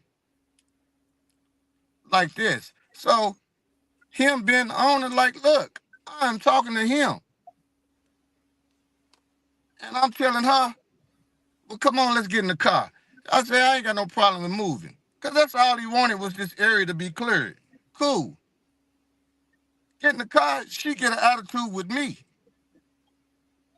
Like, I'm like, so what did you really want me to do in that situation? The security guard got a gun. The owner got a gun. He talking to the security guard. He not even talking to us. But you wanted to inject. And then I say, now what if he just turned around? He just said, ma'am, I'm talking to security. He could have said, bitch, what is you talking about? Now you want me to jump out? Now I'm supposed to crash out. Because he could have literally said that. And that's what I mean by they don't care. And do you know this woman still today feel that that man was talking to her? And that's what I mean by they don't care. A lot of them don't realize it. And this is the cold part. She's a good girl. Yeah, she was a good girl. Raised Muslim, been in church, strict, good values, all morals and everything. But like I told her, a lot of women get it mixed up with being a good girl and a good woman. They think they the same. So that's why I land at, yeah, they don't care. Are you still closely associated with this young lady? I mean, I know them. I mean, but that not only her. Like I mean, they just don't care, man. It ain't about me being associated with her or nothing. It's just like me and my brother was talking about it. He was like, man, some chicks just don't know when stuff might pop off. She ain't been out in the streets like that, even though I have. So I know things can escalate quickly between two dudes.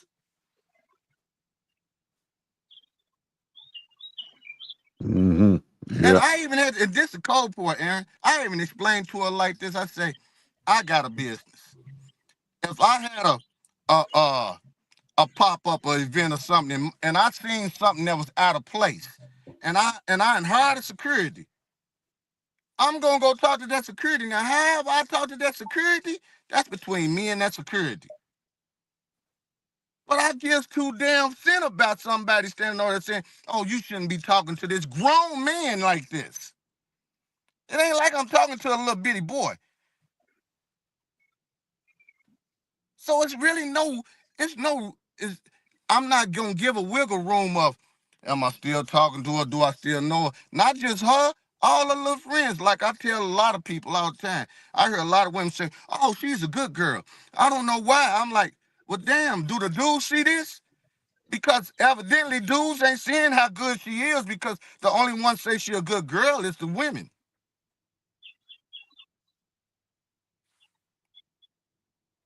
Yeah, they're all good until they're not. Like I said, I ain't never seen an ain't shit bitch, but it's plenty ain't shit niggas. Hey, DH, how old is the woman you talking about in question? She was like 58. Damn. Yeah. Yeah. Oh, not no young chick. This old. This is a chick around my age, in my era. I'm talking about, like I stated, literally went off. And then we talking about it, and I'm like, do you realize what could have happened? All She generations, is, and brother. look her, fantastic. She was clueless. She was still on the fact that he was talking. I say, first of all, if he was talking disrespectful, then I should feel the same way you should. Because you standing with me. So how can he be talking disrespectful to you, but not talking disrespectful to me? Have you ever wondered what her response would have been if she were alone? Same circumstance? Oh, the dude probably would have went on about his business. Because it would have just been some females talking. But do you think she would have approached him? I'm talking about her response. I don't know. I don't know what her response would be. But from the way she just popped off like that, she probably would have did that by herself. And been wanting a nigga to come, and been wanting some other side dude that's standing out there to come to her defense when he called out her name. Because like I said, he could have easily said, bitch, I'm not talking to you. He could have took that approach. That owner could have took that approach. And we talking about a black owner. But he didn't. He was like, look, ma'am, I'm talking to, oh, well, you ain't got to where now he like, well, shit. Because now I'm just sitting here looking. I'm like, she is really going there. And this ain't got nothing to do with her. Mm-hmm. And it was so crazy when he was like, well, you can leave and everything. All the other females, all the other people that when it turned into a spectacle, they was on the owner side. Yeah, she needed to go and leave. It's Sunday fun day. You out here tripping over nothing.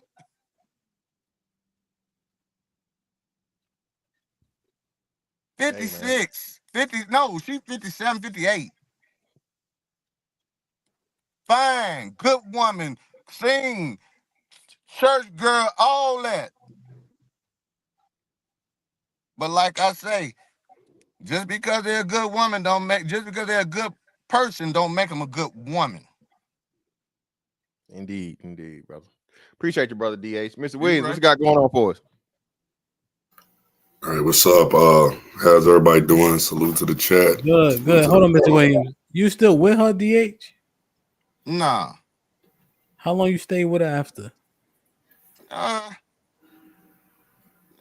Like I say 6, 7, 8 months. I mean, you know, it wasn't a turning point to where it was just that, oh, I know we ain't going nowhere.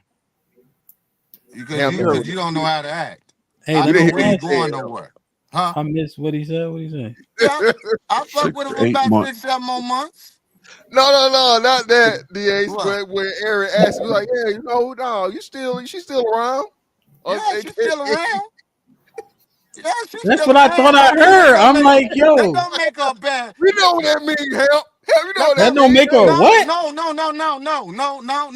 That now, no. What you just say? Oh, stop. No, we doing that. What did you just say? Me and her not doing that. Nah. Well, me and you about to talk. I get me and you, but what I'm Take saying. this walk with me. I heard you. It's too late to cop the plea. Take this walk with me. Now you said she ain't a bad person. That just come out your jibs? She's not a bad person. She's a good girl. You just got Joe horses. You see what I mean by don't hand me. She ain't evil. Nah. What? In the box. What? Okay, what? So listen. You just did all this jibber jabbering. No, I just told you how her behavior was. Yeah, that's jibber jab. We know how her behavior was. She was willing to put you in harm's way and danger.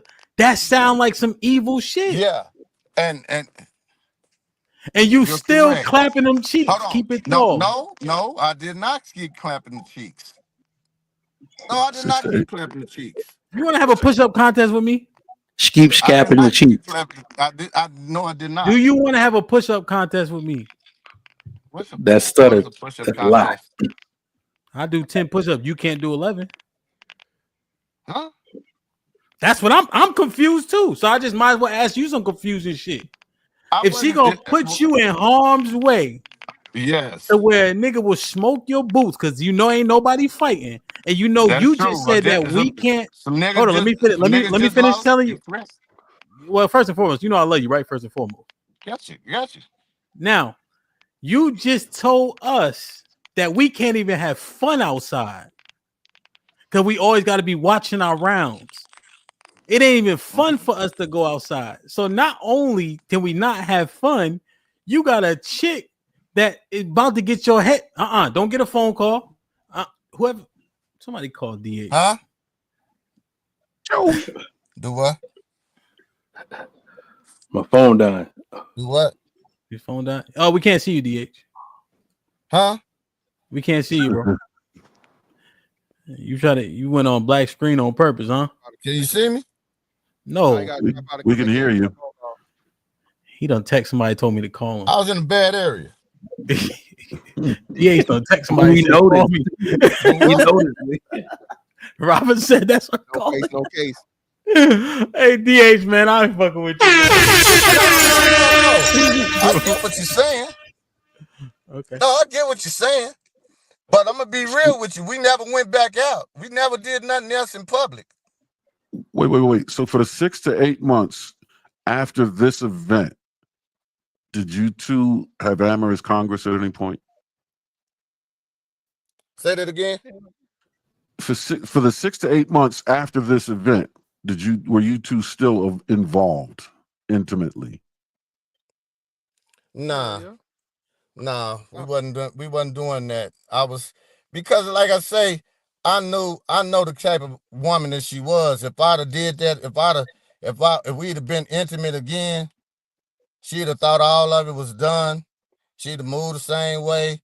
And I did that before with her, and it wasn't on nothing like that. It was on some other shit. And we went on and got intimate and everything. She went right back to tripping. So that event, it just happened to be. And I was like, my homeboys that got up here, I said, hey, let's go to this event. Because I didn't even know nothing about it. We just showed up. Then when she acted like that, oh no, we ain't doing nothing else.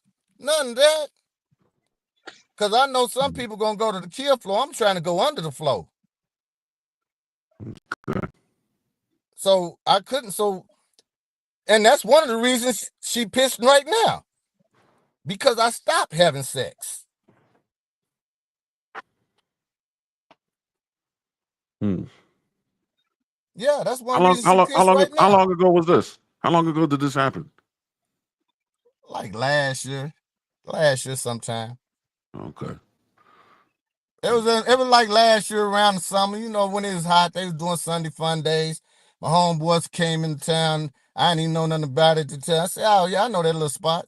Shot up there to look around. Asked the old girl, hey, you want to go? Maybe some of your homegirls is up here. Picked her up. We shot up there. Then that shit happened. Took her to the house. All our shit was then from then on. Maybe a little lunch at a little restaurant or something, but events like live music and all that, I ain't gonna be able to do it. I ain't gonna be able to do it. You don't know how to act in public. Why not just tell her to agitate the gravel if she's not gonna consider your safety? Because you got a woman that's been, because see, what I didn't realize, and that was partially my fault, and what I didn't realize is that when a woman is so used to being the focal point of her little household and used to talking, because she had a couple of business, so she used to talking to men in a like manly flunkies, I way. hear you. You see what I'm saying? So even though I'm trying to explain to her how this shit can go bad quick, she's so stuck in her ways and the way she moved that even after I told y'all the story, she still didn't see it like we seen it. Yeah. Still. She still feel that she was justified in speaking for a whole nother man that was getting paid by another man. Which is why I'm trying to figure out why you didn't have her agitate gravel, move across pavement. Get Why the hell didn't out do of what? here. Agitate the gravel, kick rocks, move across the pavement, get out of here, get lost. Oh, we did. We did exactly that. We did exactly that. After me and when dude said he just wanted me to move, he like, I just want that area clear. No, Which I'm talking I already about knew her. that's what he's talking about. Okay. For as me and her relationship, oh yeah, I've been and moved past that.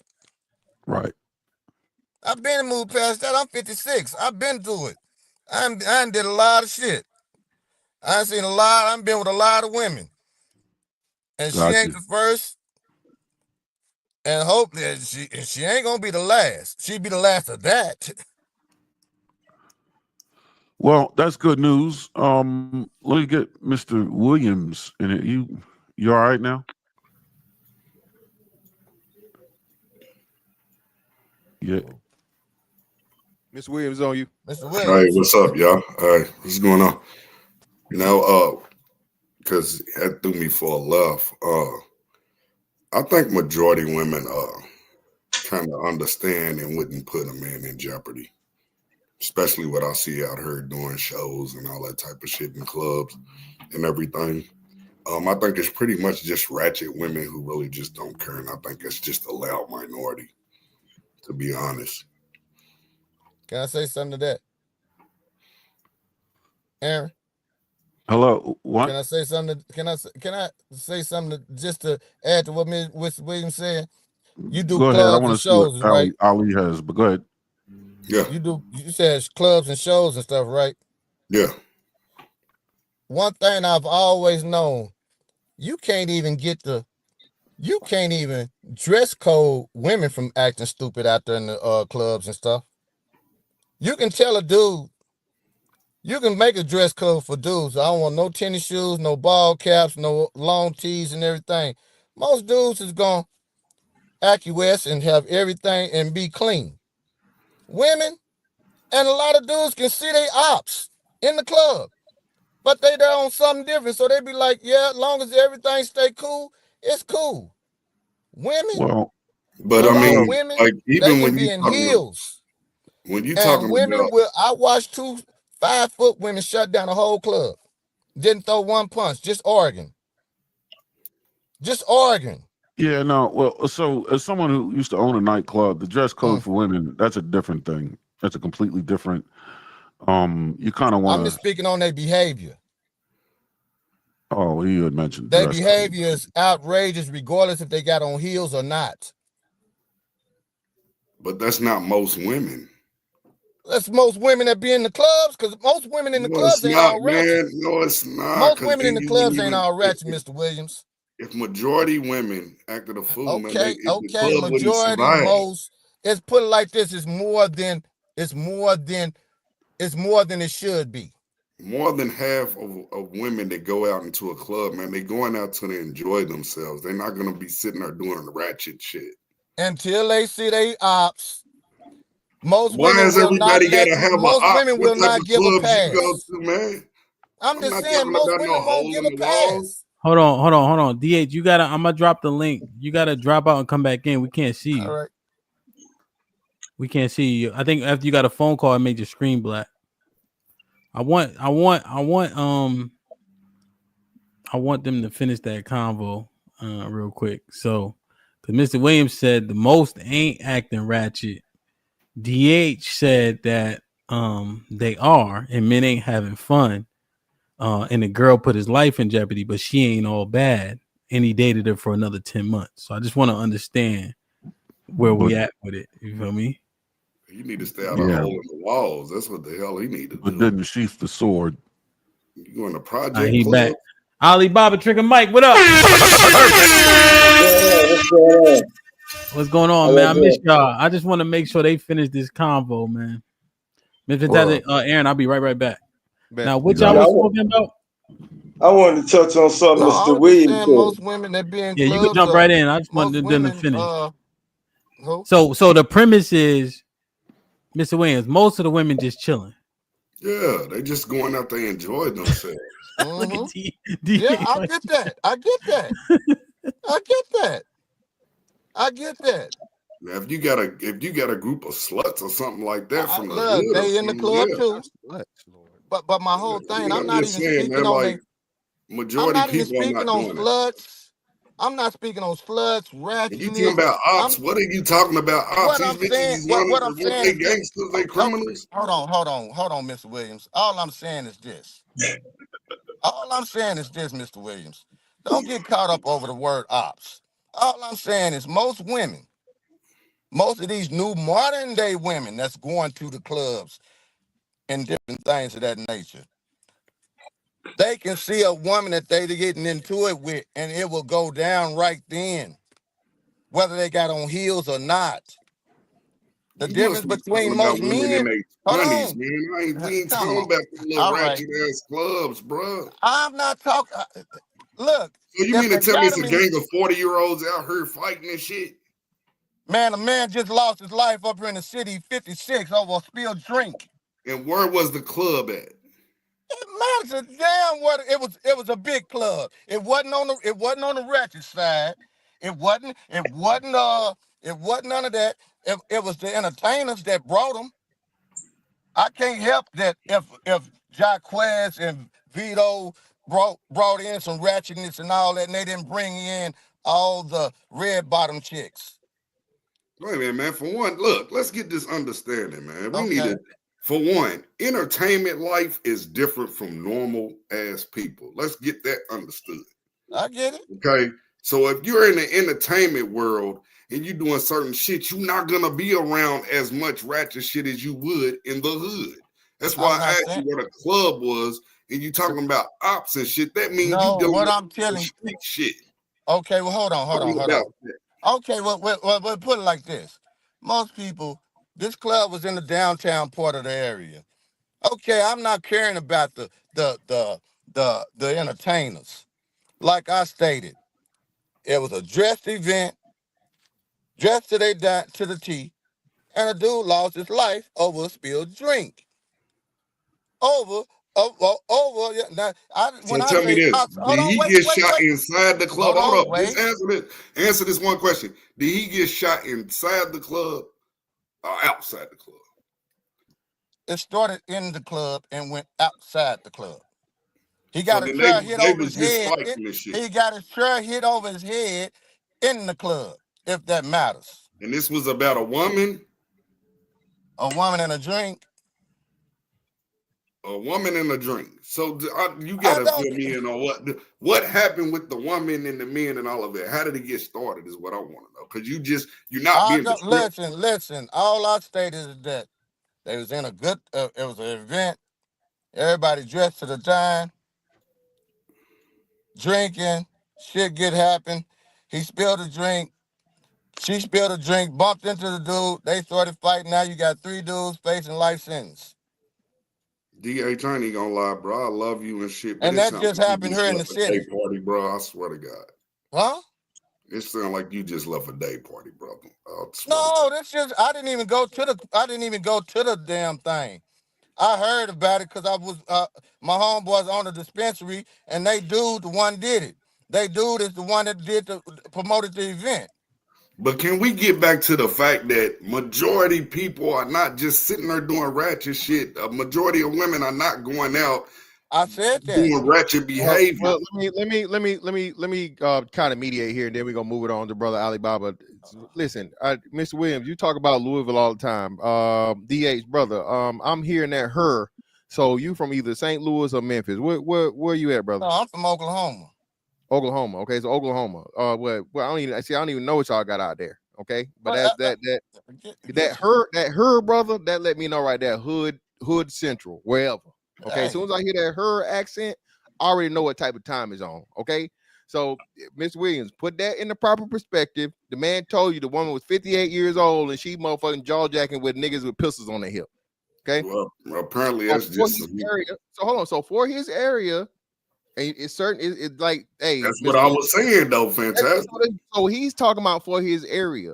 Like I can tell you here in Jacksonville, the ratchetness fucking levels are high. You right? know, I know that. I'm just saying it's so not that's what I'm saying.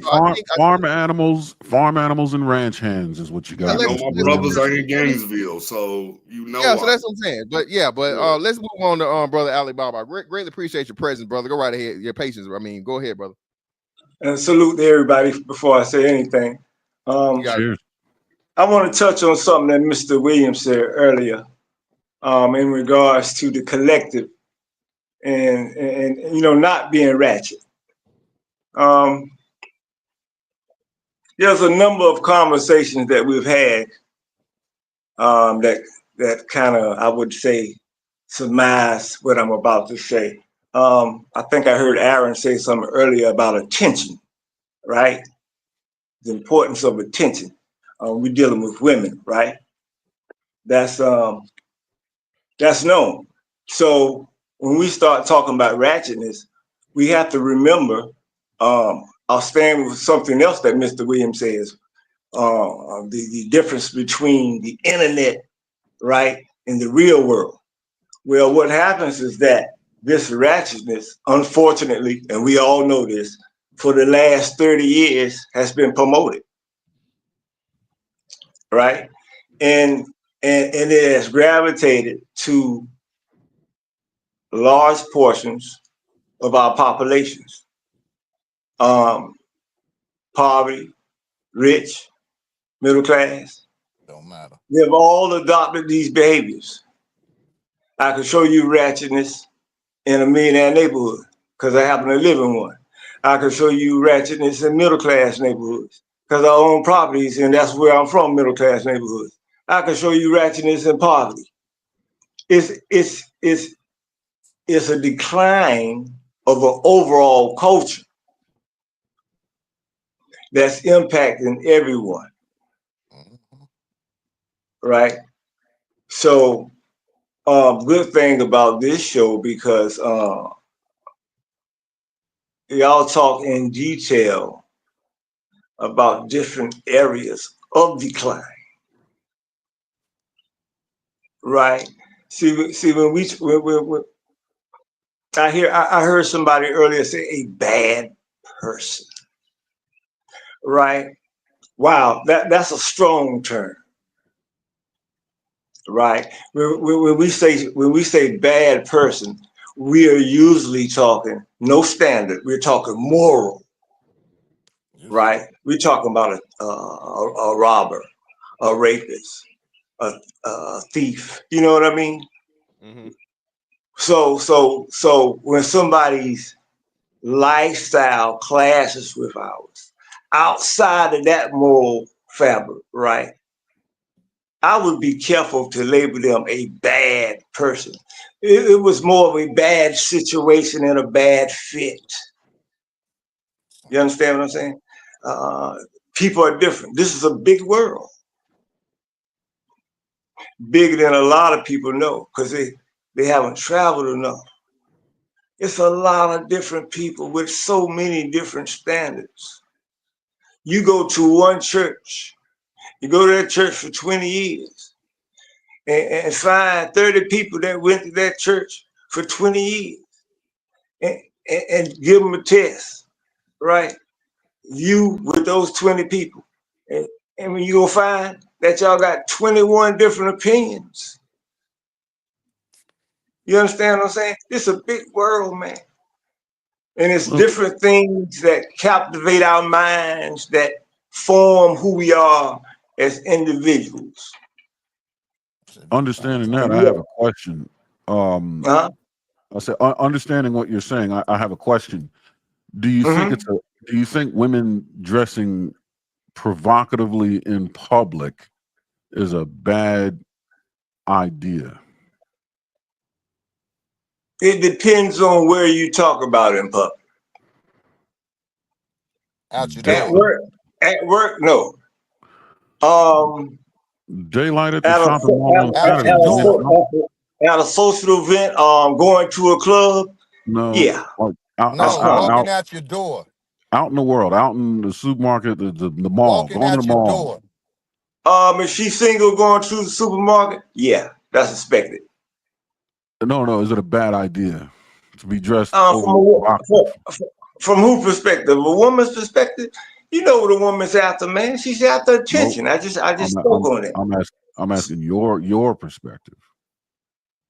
My perspective is whatever rocks a human's boat, let them rock it. I'm not going to try to dictate what another person does. Like I just said, this is a large world. I understand that.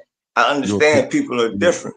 Your opinion. I'm not If asking you if you want to know my own personal ethic, right? That's what I If want that's to know. what you ask me, right? Correct. Okay. Now, me personally, I'm not. I guess you would say a mixture of modesty, with a hint of alluring is what I like. You know what I mean? I like a lady to be attractive, but not what we call over the line. You feel me? I don't want you to be dressed like you don't have to be dressed in a Kilmar. I want to see more than just your eyes. You know what I'm saying? So I don't have a problem with that. But you know, I mean, come on, the women even know when they're crossing the line. They know this. See, some conversations I don't even engage in because they already know. Trigger Mike. Just like, watch this, Aaron. You when you were young, Aaron, right? You probably encountered this. I'm gonna say you were probably in your teens. Watch this. You were probably in your teens, and you were over at somebody's house, and there were some young ladies there, but there was an older lady there. All right, and you heard in her conversation where she came from the line of women who they still believe to this day. By the time you're 15, you gotta have a baby.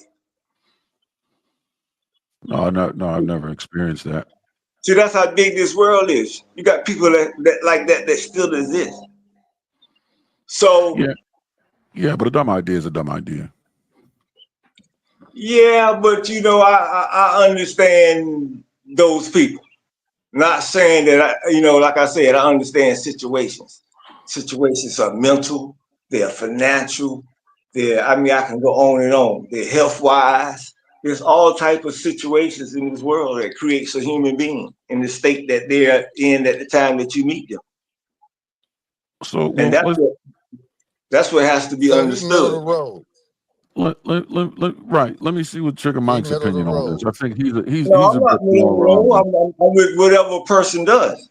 That's let's see, gentlemen. Let's see what Trigger Mike has to say on this. He tends to be on one sidewalk or another. Yeah. Yeah. If I knew what the hell we were talking about now, somebody got to ask me a question. So the overall appearance, presentation, and disposition of young women today, and as it relates to the Phylicia Rashad archetype. That. I thought that was a yeah. I got you. Appreciate it. Appreciate the rundown. I thought that was a pivotal moment, man. We do a lot of talking, especially us type of gentlemen.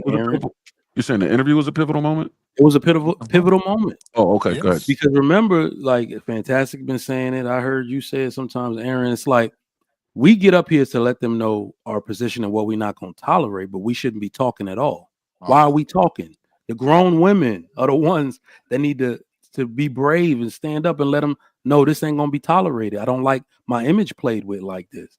I mean, she's a little late, but you kind of see it happening now. But that was a pivotal moment to me because she is Clair Huxtable. So she needed to say it on the biggest platform. I think, if I'm not mistaken, that's either the biggest radio show in the United States or the biggest black radio show in the United States. In the United States of America. She needed to get on there and say, you women are out here looking crazy. And then she didn't even make it. She didn't even tiptoe around it. She said, no man wants his woman out half naked. So I was like, this is a pivotal moment, man. They heard, look, cause look, you already know Jess Hilarious, Ratchet. She from B-More. All right. You don't have one, you got two black women up there because they respect you so much. They didn't even get on the type of time they usually be on. Let anybody go up there, let any man, let Bobby Valentine, let any man go up there and say that. They've done it. We can run the tape. But let an older, demure picture of elegance woman, black public figure get there and say you messing up. They just sat there and they listened. So that let me know that this is what's necessary. More women need to come out and let them know the reason you do not have what I really think she did is that she let them know that their way of doing things will never work. You will never break through the mold of saying, well, things have changed now. Y'all just gonna have to accept the way we are. She basically let them know you're gonna have to acquiesce to the way things used to be, because that will never change. Men will never prefer their women half naked. You will never get married, or it's even hard to change your public image after you've been known as a hoe so long. Right. So what I think, the way I like to characterize it, and this is what I'm gonna tell my daughter, and this is what I hope, and I got a bunch of family that want to come around all the time. So even my nieces, because some of their dads, one dad had a stroke. He's like a, vegetable, unfortunately. So I'm gonna have to take the mantle for them too. I'm gonna let them know elegance is an art form, and now it's rare. Most women don't know how to look good without looking like trash. Facts. Only the best women know how to do that. Don't you want to be the best woman? Like, you see what I'm saying? So dads we have a big role in that. You know what I mean? Go ahead. How do you prepare? How do you prepare for this response? Because, and I've seen this where a lot of young women were calling Phylicia Rashad a pick-me, and when Phylicia Rashad said no man wants their woman dressing like that, their response was that women should decenter men from their decision making, and that they should take a firmer grasp on their own identity. You know what I mean? In a singular sense, and not include what a man would want in any of that. What would be your? The women are full of shit. Somebody already said it up here. Everything women do is for male attention. Attention is the currency, right? So when we learn how to we have to teach them to prioritize. There's a difference between getting a man's attention to smash you and getting a man attention to buy you a 3,000 square foot house, like I just bought my wife. All right, in the best neighborhood, in the second richest zip code in the United States of fucking America. There's a difference. Any hoe on the street can't get this from me, but a demure woman can, a feminine woman can. Do you want me to teach you to be that woman? Yes or no? Always put it back on them. They're not stupid. They're not stupid. What do you want? Like, you see what I'm saying? Do you want to be treated like a hoe, or do you want to be treated like a lady? What do you think they're going to say? So you let them answer. I'm not going to tell a woman anything. They already know what's up. What I need to let them know is one day, listen, Aaron, let me just say this. Let me walk it back a little bit. Do you know how I know I'm right? And how we know we need to press this on the women? What do all women, no matter what they've done in life, they could have been a prostitute, they could have been a hoe, they could have dressed like a hoe for 15 years straight. What do they all come back looking for? You know what it is? They all come back for their virtue. They always come back for it. They want to put the whole life away, then they want to be redeemed in the eyes of the community.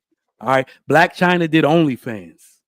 Okay. She did all that stuff. What she had to do in order to change her image. She had to go to the church, change her name. I don't want to be Black China anymore. I want to be Angela. Every single one of them do that. So we know that we can't allow them to think that they can just behave that way, then apologize and all is forgiven. Well, right? Because most men won't take you serious. Well, the Eartha Kitt types. Yep. No, I'm saying, what about the Eartha Kitt types that really are going to continue to keep this ball spinning? I think that's necessary. To her. No. I think that's necessary because the results always speak for themselves. The results. You want something to make an example out of. Yeah, exactly. If we were a people that were just burst on earth and we had no examples to relate things to, then we'd be screwed. We have nothing but examples, man. These are the examples that some women get when they behave in this manner, right? The men stay with them. The men will give up their lives for them. And it's not even just the men. It's the children they produce. What are you producing out in this world Like what product? Your product speaks for you, right? I don't hear too much about Eartha kids conquering nothing. Did she even have kids? Like, you see what I'm saying? Like, Yeah, ain't no, nobody listening to that. ain't They don't nobody even know listening to her. Eartha Kitt. Listen, the one thing that people who I don't know fit the archetype of everything good or we know to be of high esteem, they usually produce the best product behind them, right? Even when we use athletes, like somebody put up a big old mural the other day of all the athletes and their fathers. Those are the best athletes, right? But it's like this man who stayed in the house, who married the woman or who stayed dedicated to his child, was able to produce a functional member of society with a superpower ability, right? Same thing goes on the women's side. And that's what we need to promote. Fantastic. Wake your ass up. Hey, Aaron. You look like you're over there going to sleep. Hey, Aaron. I'm just leaning out the camera. Hey, I wonder did the sisterhood come after Just Hilarious and old girl and when they didn't speak up? I mean, because any other time Just Hilarious and old girl like Trigger Mike said. Huh? DH, they wouldn't have done it because they felt the same way. That's who need to be saying it. That's what I'm saying. Fight like they felt the same way. Look. This is how we know, DH. As men, we got a lot of responsibility in this too. Why would women? Have you ever seen a woman in church fighting her clothes to stay decent? She get up, she got to pull the titty down. Oh, you ever seen that? You ever seen that? If you have to fight your clothes to stay decent, I seen that you this not Sunday. dressed right. I seen it yesterday. Exactly. So it's like you knew you weren't decent when you left the house. Why did you come to church looking like that? Right. So it's like we got to take that as testament. You know you dress wrong. You just weren't. You just wanted a certain response, but now that you have to show yourself to the public, walk down the aisle, people got to ogle you. You got to fight to stay decent. So that lets us know they know they're not decent. Oh, no, so when a woman tells them they ain't got nowhere to turn, they can fight with us all day. And see, that's what I've been saying, Trigger Mike. We can get these boys, we can get our boys together all day long. But who are getting the little young girls for our boys to marry? Who getting them right? Ain't nobody saying nothing to the girls. It takes the women. That's why it That's takes what us I get it. to get That's the women I'm with back that. in. It takes us to get that. the women back in order so that the women can get the No, young. it takes more Phylicia Rashad. Doesn't that mean Rashads doesn't that mean right? But no, more Phylicia Rashad. That's the exact next question. What is the roster? What is the list of women that have that kind of closing power that Phylicia Rashad has to be able to? What we need to start doing, we need to start talking about the good women. Well, we no, need to but start showing them wait. We need to start showing them more examples of good women instead of this. Is my mic working? Stop. Wait. That is why I'm asking the question. What is the list of women who have that effect that Phylicia Rashad has so that we can promote them, uplift them, you know what I mean, highlight them more? But we got to find out which women are going to be effective.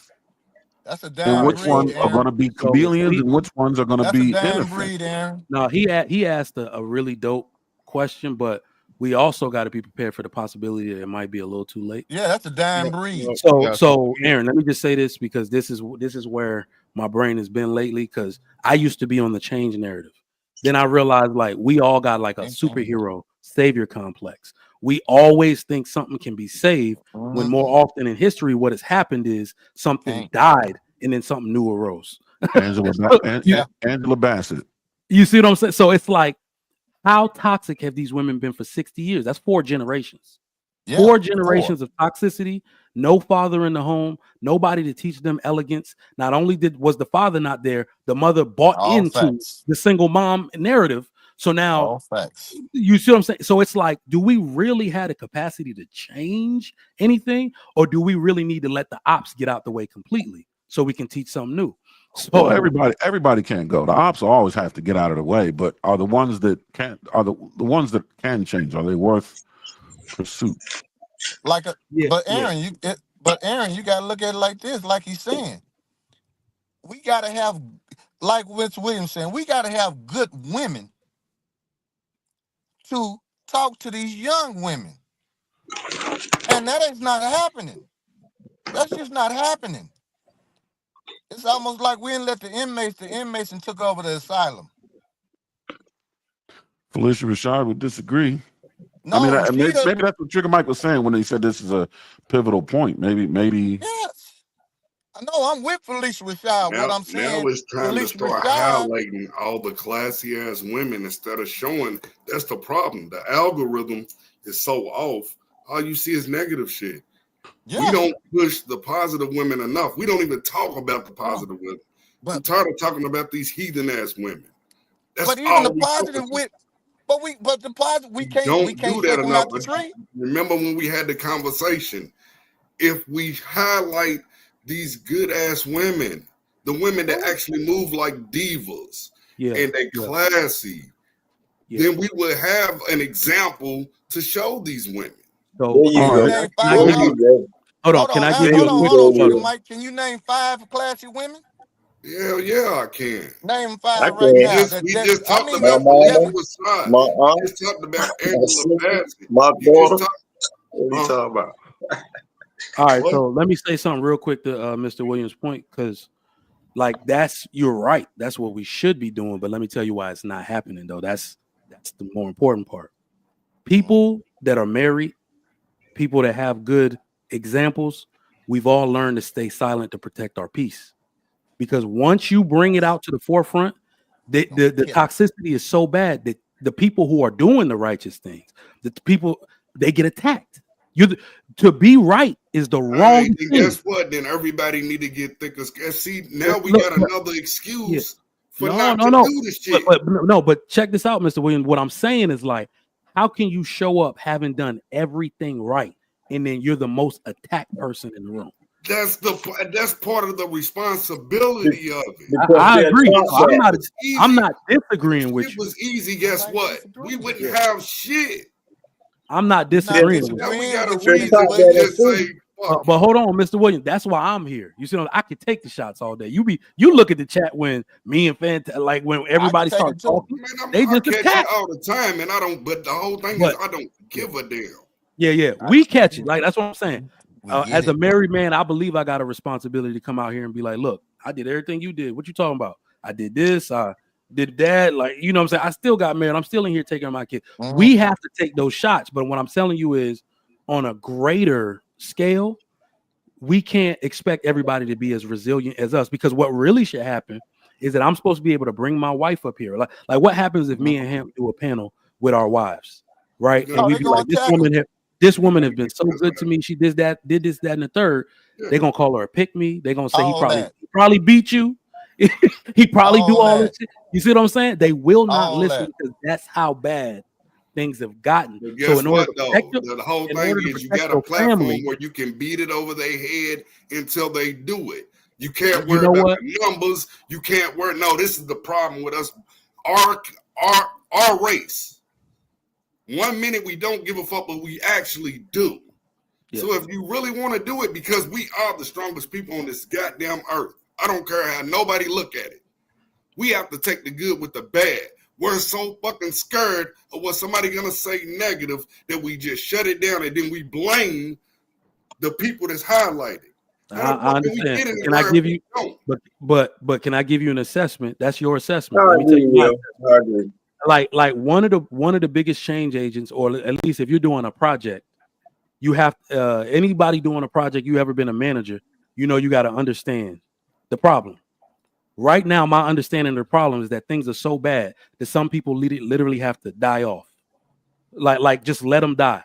You see, like in every civilization in history, we act like people can be saved. What happened is that they abandon all the people that's gonna poison the rest of them. They abandon them or they kill them. I'm not gonna kill anybody. So I'm gonna leave them alone. At some point, you got to realize that some people don't want to do right, and if you let them in, you let one bad apple in, they're gonna spoil the bunch. So what I think is happening right now in the black community, especially like you're talking about, all the people that can get right, they closing ranks around each other. Let me tell you something.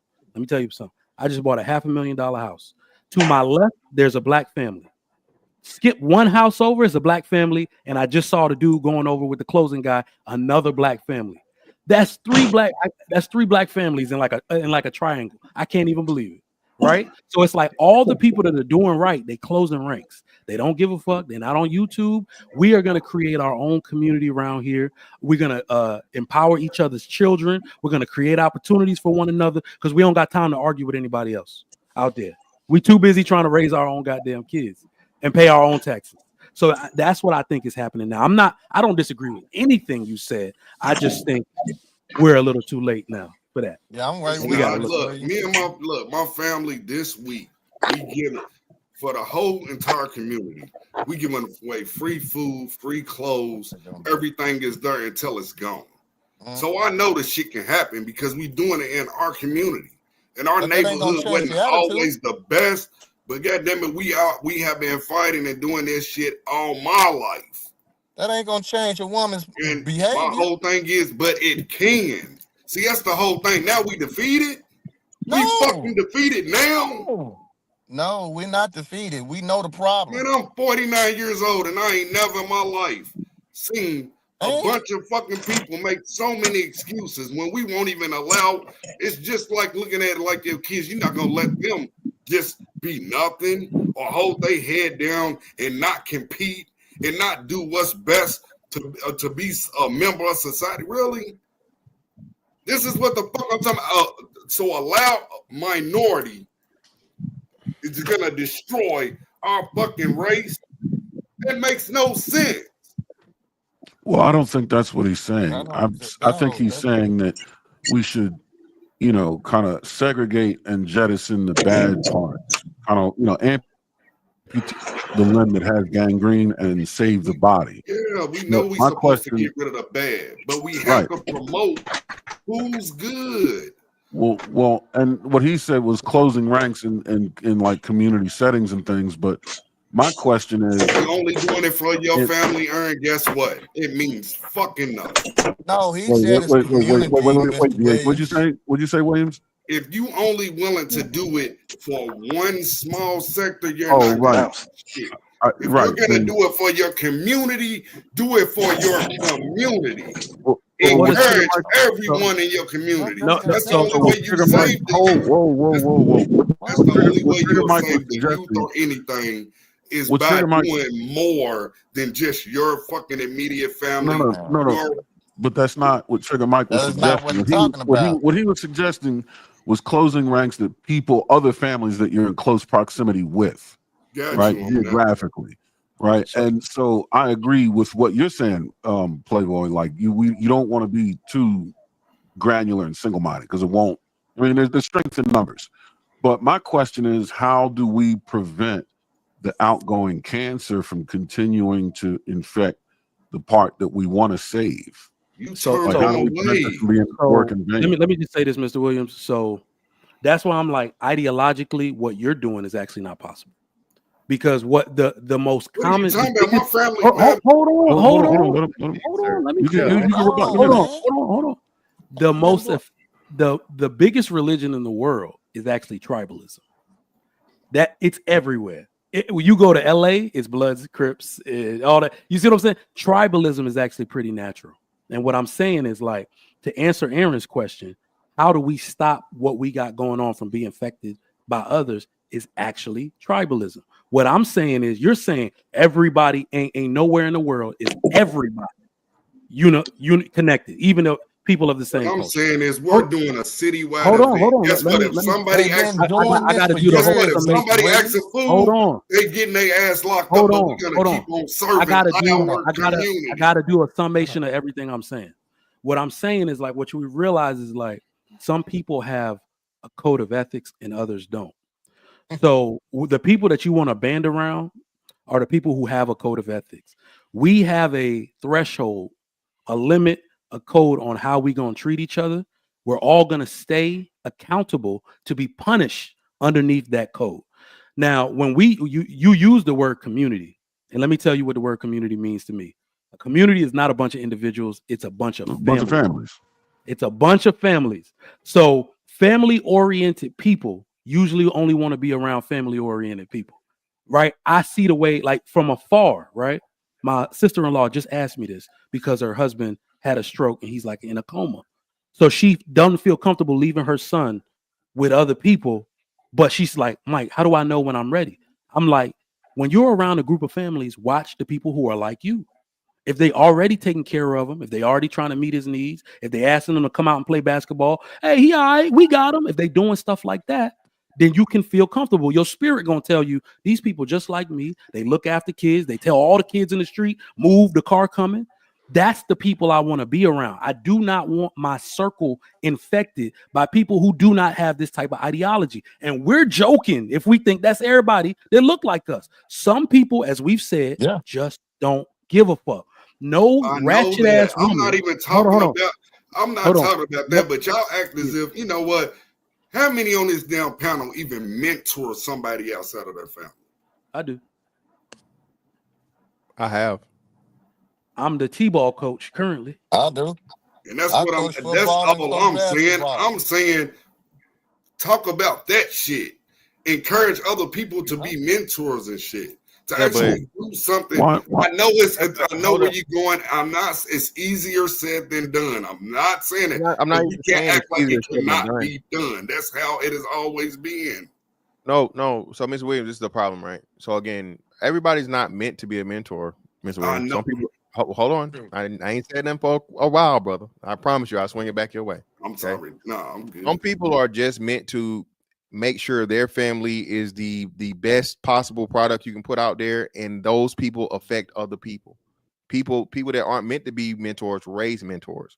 So what we do is you tell a black man especially, black women not as much, which what we're saying that black women need to be better mentors also.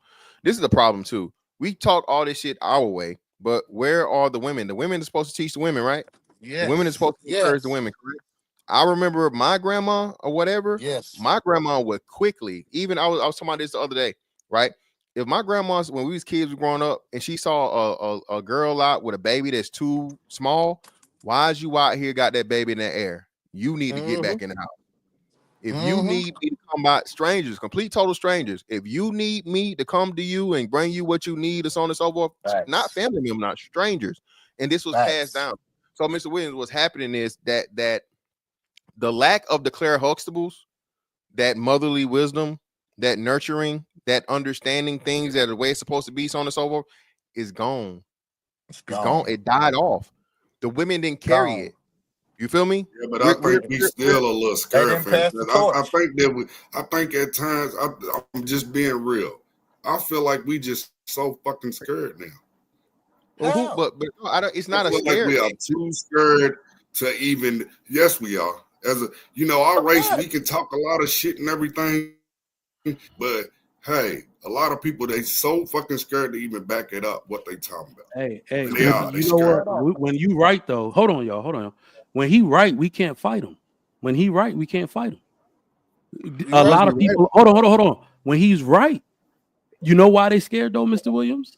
In the past, you couldn't lose your livelihood for trying to help somebody. You can today.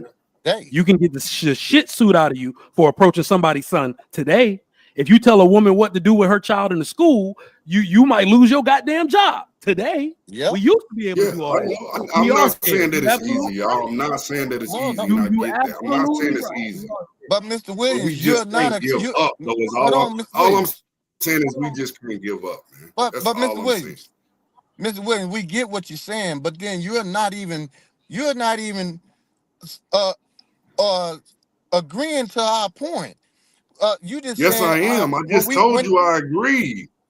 But I just said I agree. I know it's not easy. But then that's what you say. You know it's not easy. So that's just like but what did I say? Nothing is easy with hard. You gotta work hard though. I mean, can I speak? I agree. I agree with y'all. I do agree with you. Listen to me. I agree with you. I get that part. All I'm saying is I have seen it done where shit was in dire straits and our race still stepped up. That's all I'm saying.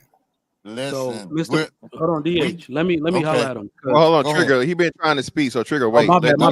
Go ahead, Trigger. Go No, go sir. ahead, Trigger. I'm sorry for cutting you off. You go ahead, sir. No, go ahead. Go ahead. Go You ahead. got the DH, mic. you got it. Yeah, You DH, got you've it. been trying to go for the man, so go ahead. No, go ahead. I'm good. All right, well, go ahead, Trigger, Mike. Shit. All right. So, I don't even want to leave this because everything Mr. Williams is saying, I don't disagree with at all. So I want to leave like an action item because I gotta bounce. The action item is we are scared because of everything that I named. You can't do it like you used to do in the past. You can't wave across that mama on the street. Hey, bring that boy over here. Let him play ball with us. So he stay out in the street. You can't really do all that. So we can no longer make the first move. What I need mothers to do, because they're the ones who primarily got the custody of these children, we need you to approach. I just said I coach T-ball. There's a kid that did not live, and she approached me because I'm black, that did not live in our zip code, but signed up and was like, can he play for your team? I went right in the email, switched to another kid. I was like, the second we get a cancellation, and we always get one, I'm going to put him on my team. I really, I don't make it off of work, but he goes to school here. If I get his uncle to drop him off, can he stay with you here and your son while y'all practice? Of course he can. And I'll be right here. Here's my phone number. Call me if you running late. So anything Mr. Williams said, I promise you, the black men are willing to do.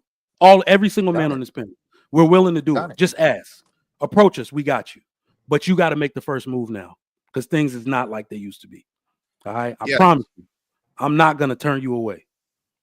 Yeah, and that's another thing too. Like I said, we don't get credit for and we don't consider. Listen, a lot like the 5 degrees of separation, right?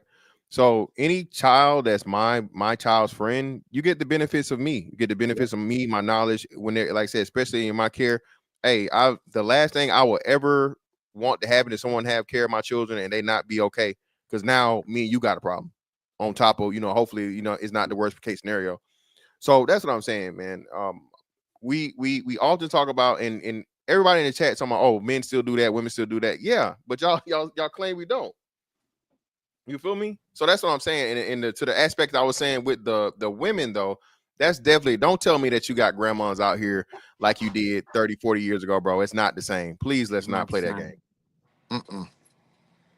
So what can we do to try and galvanize women into action, into creating things like more prevalent big sister programs like coach? Because men, we kind of have sports on our side to be able to get into proximity with the youth through coaching, right? They got drill teams that, other than like selling Girl Scout cookies. No, they got drill teams. They got dance squads. The females that's over there is the same females we talking about. They got things. You got a whole lot of females that got little things for girls. Are they as prevalent as sports teams are for boys? Yeah, because they traveling. They competing. When I say prevalent, I mean as numerous and easily available. Mm-hmm. Because there's one dance team. Mr. Williams, but you have a baseball team, a track team, a football team, a basketball team. I mean, not Mr. Williams, Aaron. Have you seen them little shows? They got reality shows all the time. They got the little competitions.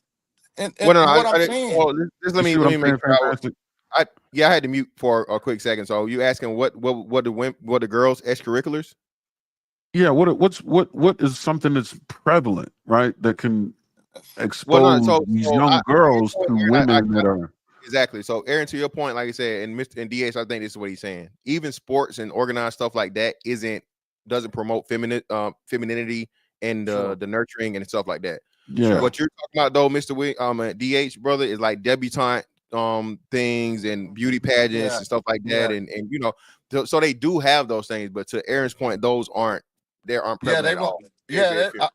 I'm with you, fantastic. All they gonna do is do the same thing. You know how the dynamic of sports kind of sort of is a perfect backdrop to teach a man how to be a man. There's physical discipline, mental discipline, teamwork, leadership, competition, you know what I mean? Understanding of a totem pole and where you are on it. All of these things are in sports, and these are all parts of the hallmark of what it takes to be a man. What I'm saying is, what are some different extracurricular constructs that women can become exposed to these young girls in ways that are conducive to teaching them how to be a woman beyond maintaining a beauty standard, which is what these dance teams and fashion pageants, right? It teaches them how to do makeup well, and it teaches them, you know what I mean, how to put a bun in their hair without one single hair flying away, and being able to dance vigorously. But nothing's teaching them anything else about womanhood. Aaron, you remember when we was coming up? I don't know how old everybody is, but I'm 56. 43. I'm 43. 56. Okay, when I was coming up, they had where you learned how to, I forgot the right enunciation of it, where you learned how to etiquette. They had etiquette classes. Oh, that They Emily had Post etiquette shit. classes. They had homemake. They had homemake classes. That was to teach women, young girls that didn't have fathers and stuff, or didn't have a mother that really knew what they're doing. You had homemake class. You had etiquette class. They don't have that stuff no more. So Well, I mean, that extracurricular. that would teach a girl. That would have taught a girl how to proper set a table. That would teach a girl how to be etiquetely inclined with a man. I understand But that. that was What for you're, all what of you're, us, what you're, though. That was what you're, just hold on, Mr. general. Williams. Wait, Mr. Williams. What you're talking about would be the equivalent of shop, auto shop, wood shop, metal shop. No. That's what we had. When you say home ec class, we all had to do home ec. wait, No, Mr. I'm not Williams, talking hold on. about that, Mr. Williams. I'm not talking about that. He said, freshman year. hold on, Mr. Williams. He's talking about something that would teach girls how to be a woman, or something to actually wet a woman, and that's what home ec class. Most home ec classes, you have more girls than boys.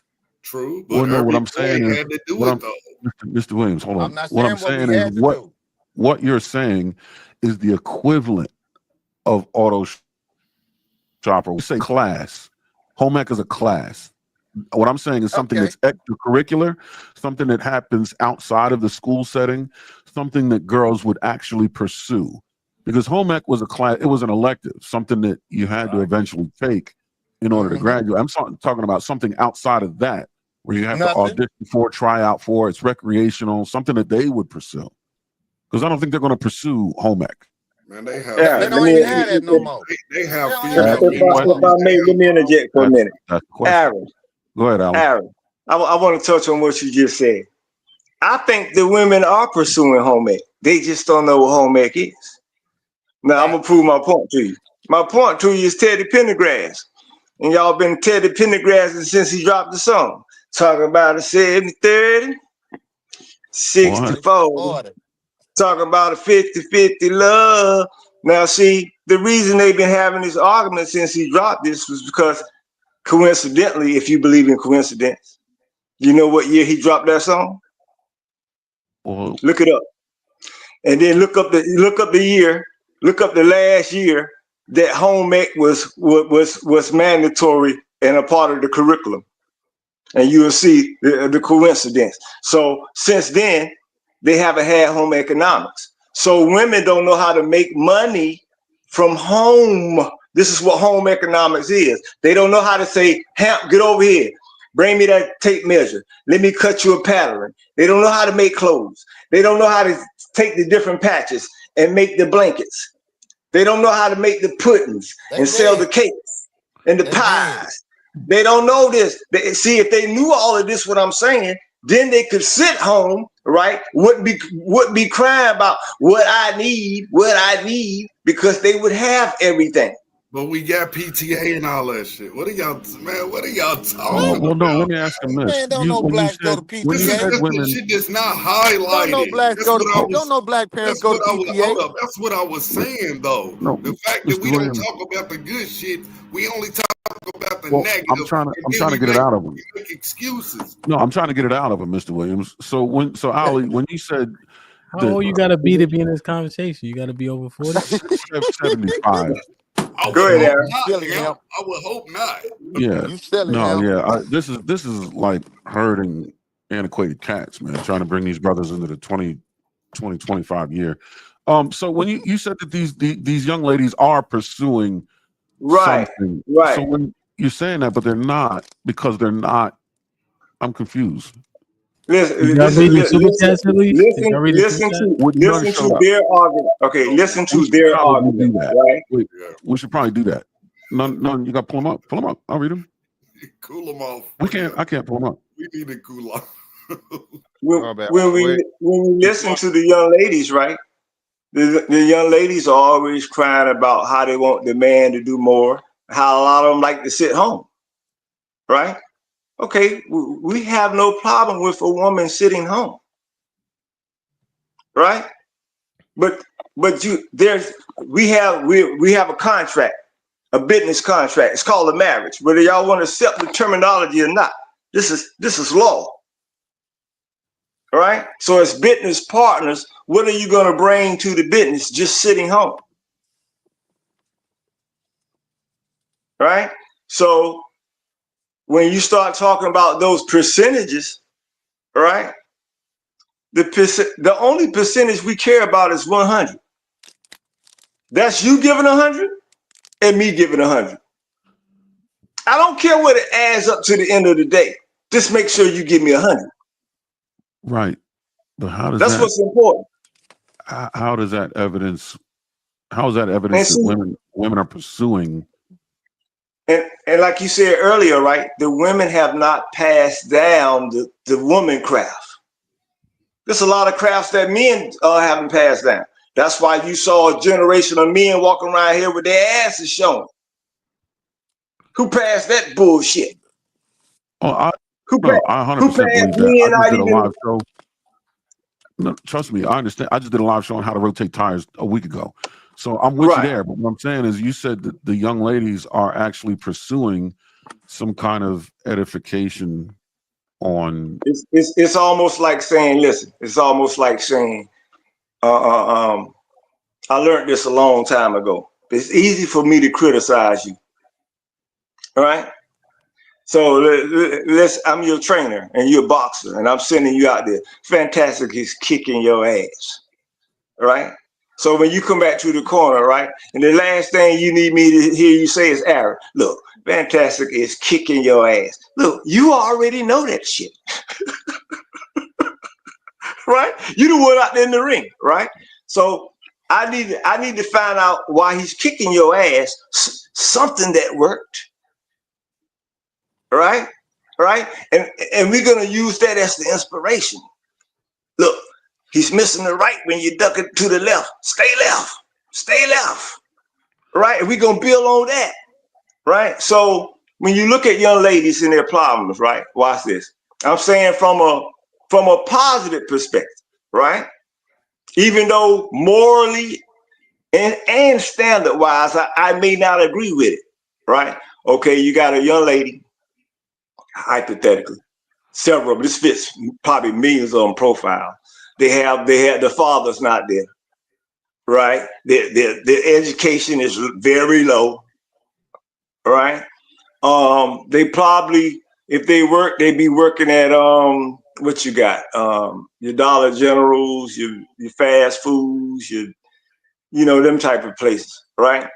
But their option is, you know what?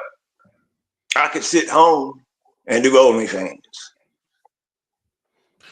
How are women in pursuit of some programs that show them how to be a wife? You said when home ec went away, there's still evidence that women are in pursuit of what home ec was teaching them. Like they still crave. You know what they got left? They got the women left.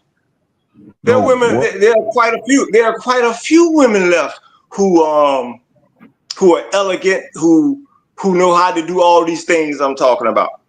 But what evidence shows that the young women are in pursuit of what these older women have to teach?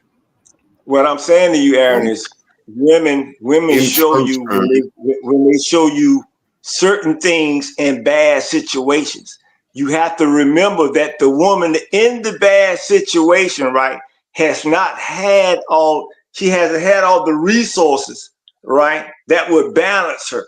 She hasn't had the father figure, the strong mother, the grandparents, the grand aunts. She hasn't had all that, right? So you have to take the small strength in a bad situation and work on that. So first of all, you have to view the particular woman, right, in a situation and see exactly what her strength is, right? It's like when you go to the ghetto. Better yet, let me restate this.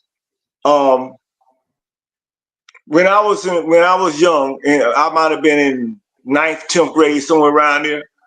For the first time, I heard a teacher say, "You know, I got 30 students. If this one of y'all make me proud, then I feel like I got my job done." And initially, when I heard the teacher say that, I was like, "That's fucked up."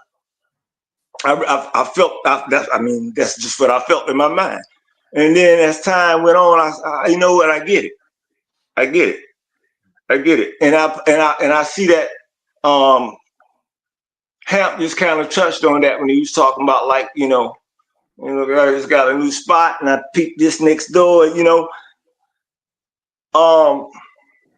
there's a thing called application in life. You can't talk life, unfortunately. You got to live it. And a lot of people trying to talk life.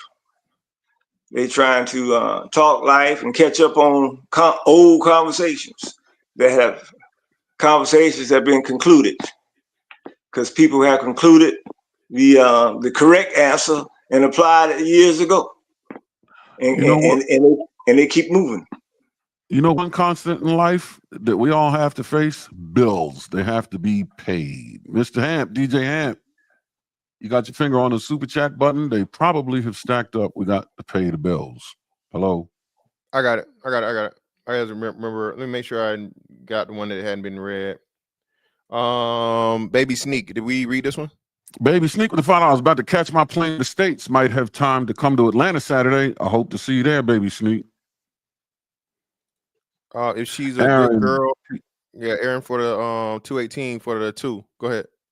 If she a good girl, good woman, why is she 57 and single? Callie Bev, $10. What's going on, baby girl? So she didn't realize, or she didn't care because DH said both. Pick one.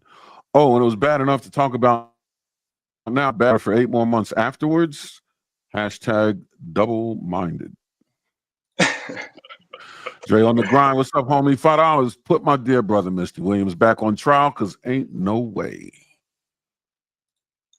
Ezekiel Ben Israel, what's going on, my man? $2. The like button broke. Yeah, isn't it? It's either that or covered and shit. Get the lights up, man. What y'all doing? Please do. Ezekiel Ben Israel again with the $2. 11-50 is the score in the super chats. 39 to go. Ezekiel again, super chat goal ends in 47 minutes for $5. Appreciate leading the effort in the chat. Truth Reality Undefeated, $5. 49, Simp Homeboy or Simp Boy Williams. What you look like when you put that woman first? This nigga thinks he's Batman. Don't save them. They don't want to be saved, nigga. You can't save people who put cement in their shoes and jump in the lake. They people playing in rush hour traffic, and we supposed to go out there. $5 from Truth and Reality.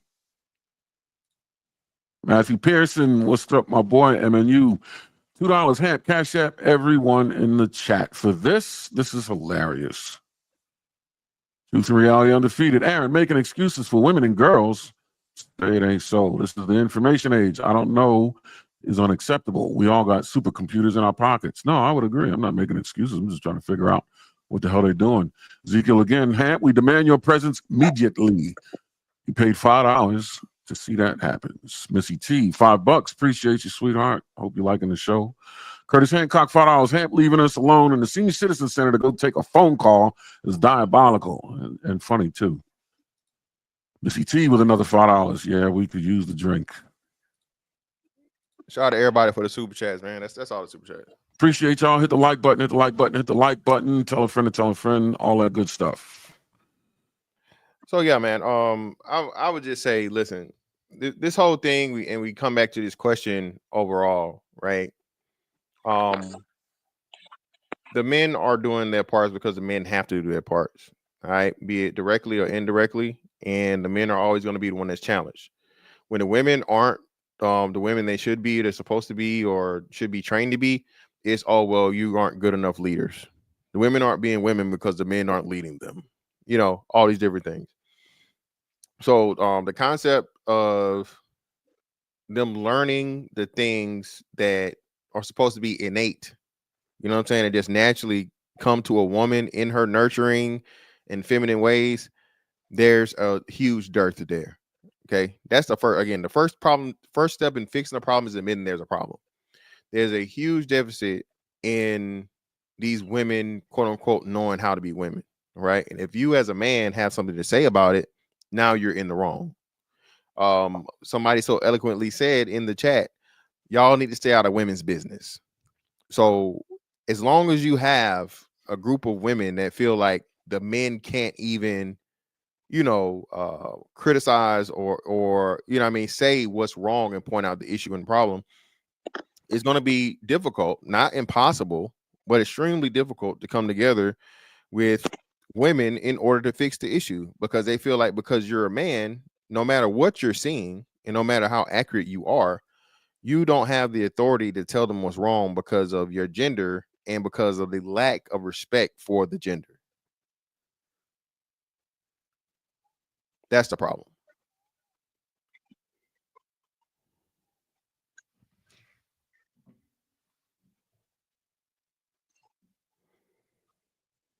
But yeah, outside of that, man, the Phylicia Rashad archetype is few and far between. I'm not saying it's completely, totally gone, but Phylicia Rashad got to be 70, got to be 70, mid 70s. She's 75, maybe 76. Yeah, got to be in her 70s. So again, too, like I said, the same thing I was saying about earlier from a geographical standpoint, we have to look at too where we are from a time standpoint, right? Era standpoint. So and no one is expecting, again, the same exact carbon copy, but getting back to that in some way, shape, form, or fashion would be a whole lot helpful than what we have now, to where, again, bitches going out here in motherfucking see-through trash bags and, you know, nigga, why you looking at my ass type shit. You feel me? But you know what, fantastic? That's what I'm like. If people really pay attention, even my grandmother in those age, they were dressing like that. History just repeats itself. We just have to find the corrections and go from there. But when my grandmother and them were young, they were dressing the same way. That's where they got this style from. Oh yeah, bro. Yes. And my granny is 80 something. Yes. When she was younger, this is where y'all kind of lose us, brother. Right now, again. So this one, I promise you, the wardrobe options were not available back then unless she was involved into adult entertainment, brother. I'm trying to tell you. Now think about it. I'm about 9 years or 7 years older than you. But my grandmother, I'm going. Listen, brother. I'm going to same outfit. You can Google this shit if you don't believe me. Your age and wisdom, but what I'm telling you, brother. Okay, what I'm telling you is, I promise you, there was not no motherfucking see-through bodysuit. Okay, bro. They had on the bodysuits with the damn gowns that come through that you can see through. They wore the same shit. You can Google it. Back in those days, my grandmother is like, she's 80, like 88. That would have been back in her days when she was 20s. Yes, they were wearing the it's just now social media. Give me a decade. Give me a decade. Give me a decade. Shit. What? My granny's like 87. Just throwing out there. She's in her 20s. Give me a decade. Just throwing out there. Shit. Oh Lord. 1900. Gotta be 40, 50. Just give me a decade. 40s. My mama 77. 50. Yeah, it was in the 40s or the 50s, bro. Look and see if those type of style garments and shit, they used to wear that back in the day. Who is they? What they got to do with them today? But this is what I'm talking about. So even let's say that, right? I'm not saying every woman did it, bro, but they had those type of outfits. Mr. Williams, that's what I'm talking about, right? Think about it, the tights and everything they had. I feel you, but Mr. Williams, hear me out. So walk me. Listen, hear me. So listen, again, you're doing what the women love to do, right? And you're trying, and you're not saying trying. No, listen, I'm not protecting them. I'm just saying history brother. repeats itself, and we have to correct it. That's what I'm talking about, Mr. Williams. There was, hold on, somebody got fucking feedback. Yeah, hey, check out the mute you up, bro. You got feedback here. What's the name? It's crackling. So, Miss Williams, I'm not saying it didn't exist, okay? But what I'm saying is it was neither socially acceptable for women to do it. That's some shit, again, you was doing not in public like that unless, again, you were involved in a certain industry and it wasn't as Oh, they were prevalent. going to clubs, bro. No, they wasn't. So it wasn't socially acceptable and it wasn't as prevalent, okay? I promise you, in your grandma's age, you might have had one woman out of 1,000 that was brave enough, bold enough, or whatever to do that, okay? Now, Mr. Williams, it's like 800 out of those 1,000. That's the problem. The prevalence of it, and again, this is being the constant portrayal of women, and then the women getting mad at the man because all the men want to do is fuck. Yeah, okay? I get all of that. It's just like I said earlier when I came up, bro. I see a lot of women that dress professionally, they dress sexy, they don't dress half ass or none of that shit. Listen, and Mr. Williams, that's what I'm talking about. I'm just saying that shit gets highlighted so much, we clouded. Well, I don't highlighted so much because the algorithm. If that's all you want to see is half naked ass women, that's what the algorithm is gonna push out. Everybody said that shit. We don't push out enough of the classy. That's all I'm saying. Mr. Williams, I can tell you this on Twitter. I don't follow no adult entertainment pages, right? None. I make sure I don't, right? Right. But you know what I still see on my page from time to time? It's not on there every day or all the time or whatever, but from time to time, some shit pop up on there that's extremely, extremely sexual. You hear me? Same thing with IG now. They switched the rules, Mr. Williams, where now women, show partial, they can't show a full titty, but they can show the see-through shit, right? Yeah. Women are taking full advantage of that. So, Mr. Williams, a woman that I was following because she was cool, whatever. She's just wearing bikinis or whatever, Now, Mr. Williams, that shit is, softcore, you know what? Yeah, I know, bro. I got Instagram, I got TikTok, I got all that shit. I know. That's what I'm saying. So what I'm saying, Ms. Williams, even when you say it's not my quote unquote algorithm, it's women adapting and taking advantage to put more sex out there. Yeah. All right, and you go back to your grandma's time, sex came with a family and marriage, more likely than not. Okay, if no matter how much you want to go out here, it was not the same societally as it is now. So now that you're taking all this shit away and the women can move around like they want, your grandma, a great granny, or whoever, 80 years old, she didn't have the rights, she didn't have the freedom. Oh, my bad. Shout out to Granny. All right. She didn't have the the opportunities that women have now. So now that women are saying, hey, nigga, I got my degree, I got my job, I got my bag, I got my house, I got this. I'm doing what the fuck I want to do. Who is you? Yeah. Right. And in order for me to even entertain you, you have to be you can't be you have to be well above what I have. Otherwise, you're gonna claim, competition and intimidation. Yeah. It's again, women be talking about this intimidation shit when again they got a homosexual. True. They got a nigga that ain't paying not Nam bill. She taking care of him, and somehow she want to claim the nigga that's got his shit together is intimidated. Come on, bro, what are we doing? Yeah, he's playing PS5 all day. No, I get it. That's what I'm saying. So it's just again this whole thing we got going on, man. The dynamic of trying to figure out and find out and listen. Let me be clear on this. No one is trying to change the hoes. Let the hoes be hoes. Yeah. Okay. The hoes gonna be hoes. Nobody's trying to save the hoes. Yeah, we're not trying to save them at all. No. Yeah, the hoes are here for everyone. But what you're trying to do again, though, is stop making too many more hoes. There's already too many hoes.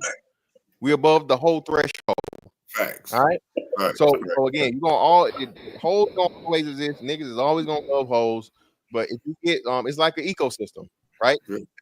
You let certain shit get out of hand, you pull something out of the way, and now you got an overpopulation of a certain species or whatnot, what have you. And when the regulations came along, they multiplied the whole population, bro, by 1,000.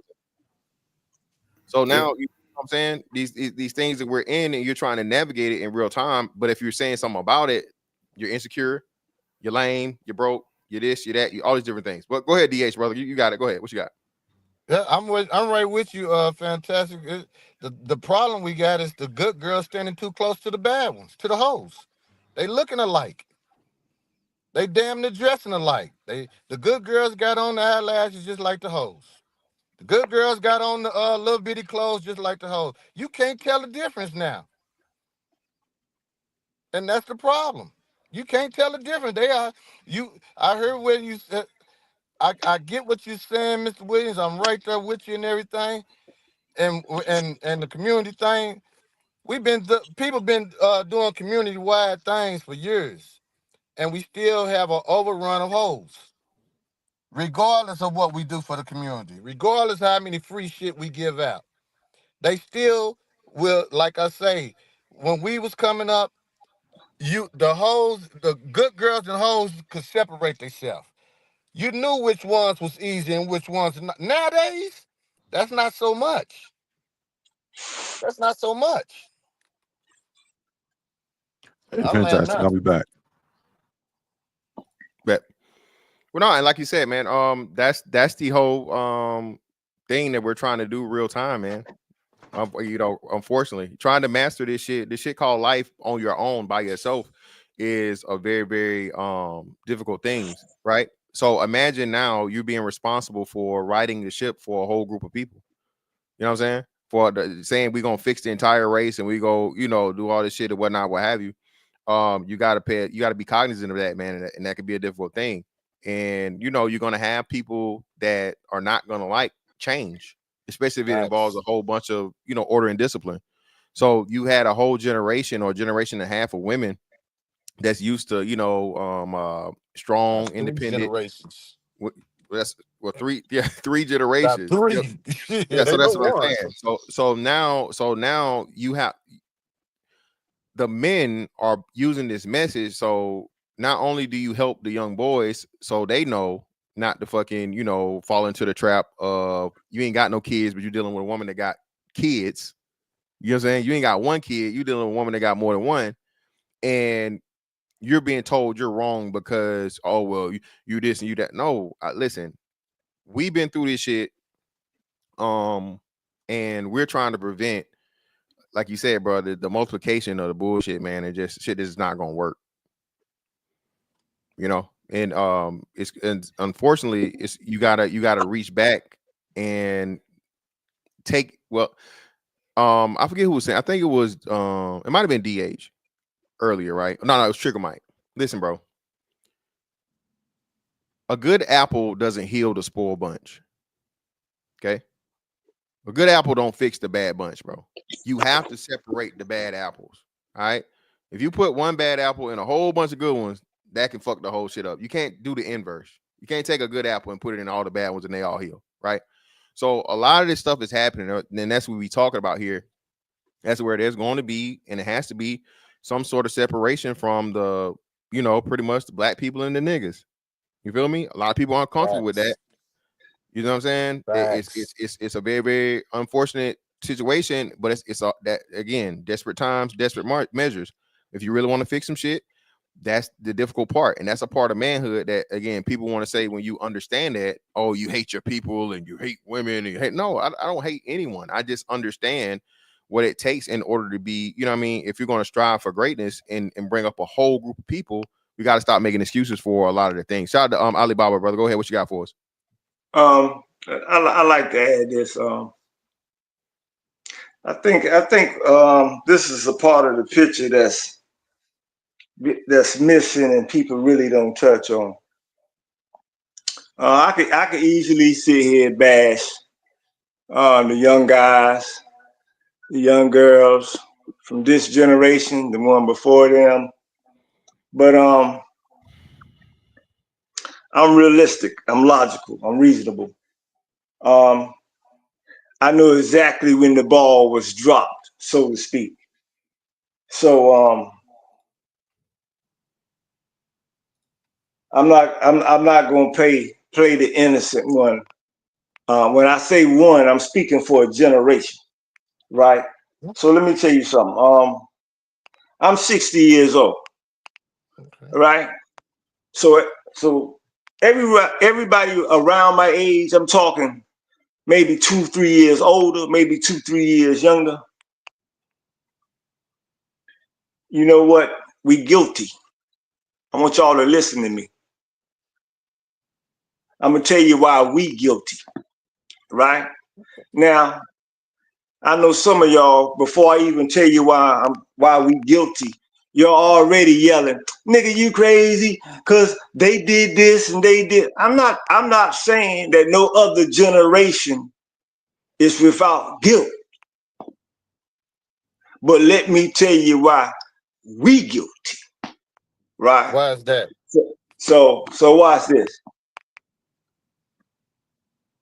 You know, some people never had the chance to be raised with parents and grandparents and aunts and neighbors that would whoop your butt. And you know what I'm saying, for those who know what I'm saying, right?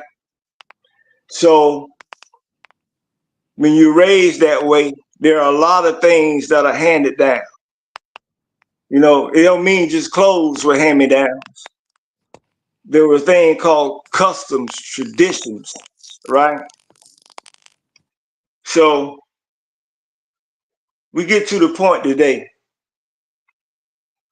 where basically we are saying that the young men and women are out of control. So you know what this is saying? In short, this means that the discipline was removed. Stay with me. Now, I could easily, like everybody else who wants to not be accountable, we could easily say, well, them hoes did this and them hoes did that. But see, I'm 60. I'm not 26. So I know how a hoe is made. So I was one of the guys who tried to stop the hoe making, right? But all you lame ass like to go to the strip club niggas, who now you crying about pussy and motherfucking lame hoes. You the nigga that made the lame hoes. You same niggas that like to sell that dope, go shoot that dice and go to the strip club. Yeah, y'all did that shit in the 80s, right? And you turn them into strippers. See, at that time, watch this. I'm gonna show you how real I am. At that time, wasn't nobody from the hood, no project, as y'all say, project hoes. Nah, they weren't stripping. It was college students only. Yeah, let's be real. It was the college students, right? What this got to do And with then, anything? and then what happened was some niggas, some drug dealers got them pregnant, right? So that's the first wave of grandmas. So you got the first wave of grandmas from the hood now, right? Who grandma was all right, but she made a mistake. So that's how most of them grandmama was. And then she gave birth to the full-time stripper. And then the full-time stripper gave birth to the straight-up hoe. And this where you at today. But it was you lame ass niggas that did it. So how you gonna blame the women? When women always follow men. You bitch ass niggas, you still bitches. I live in Florida. I watch what you hoe ass niggas do. You niggas make videos on the motherfucking internet talking about flying overseas to get some pussy. You weak ass niggas. You some hoe ass niggas talk about some passport bros. And y'all niggas think that's some cool shit. You know, you some lame niggas, and a player nigga like me gonna call you hoe ass, can't book a bitch ass niggas out. That's why you niggas stop buying pussy, cause you niggas can't book a bitch. You lame ass niggas. You messed up the whole society. That's what you did. Yeah, you the same nigga.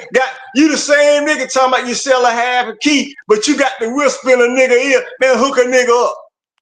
Yeah, you lame ass niggas. You lame ass niggas. That's who most of y'all, listen, and all them lame ass kids, that's who your lame ass damn fathers and grandfathers is. Some lame ass niggas. That's why y'all walk around lame. Do you know what the word lame mean? Look it up. It's a mental condition. Hey, OG, by book a bitch, you mean like book a bitch, like reserve a bitch? Like, I need some clarity on booking a bitch, OG. These niggas Hey. kill me with this don't shit, know man. words and change. He don't know words and change. The same words got different These meanings now. niggas kill me with this shit, man. Hey, when you say This book a some shit bitch, you that mean pay to monkeys play, do, man. OG? Listen, this shit that monkeys do, man. This shit that bees do, man. Mr. Williams over Deers there do this crying. shit, man. Alligators fuck, man. Y'all got to Mr. have Williams over there conversations crying. and all this bullshit. But that Oh, didn't. man. Okay. What you got going, Y'all bro? do too much. Listen, y'all do too much, to lay beside a woman today. And a woman do too much to lay beside a man. All that bullshit ain't necessary. Trust me. Okay. Because I don't be going through that bullshit. Hey, look, for the sake of time, what's up, y'all? How y'all feeling? Yo, what Fantastic. up? What up? Y'all talking about how like things have changed. Like, yo, bro, you know what's crazy? You remember? Look, we all a certain age, bro. Y'all remember when it was special to get a picture of a chick, even just in her underwear type shit?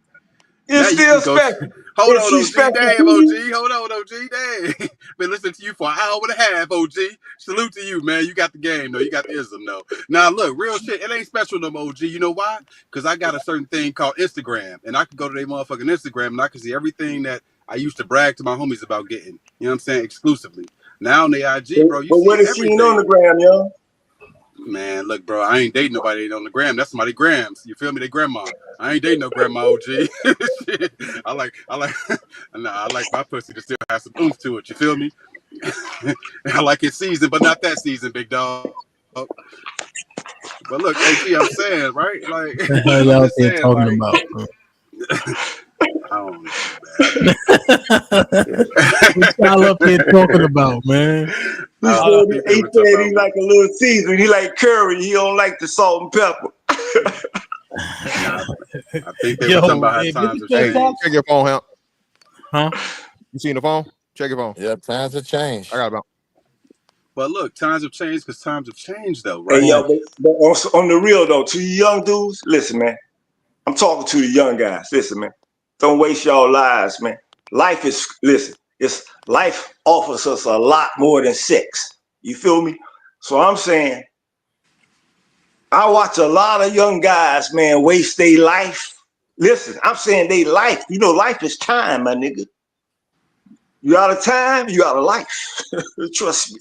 So this is life, man. Stop wasting your time worrying about sex, right? Just enjoy life. That thing will come naturally. Trust me. If it don't come naturally, guess what? You're supposed to be having it.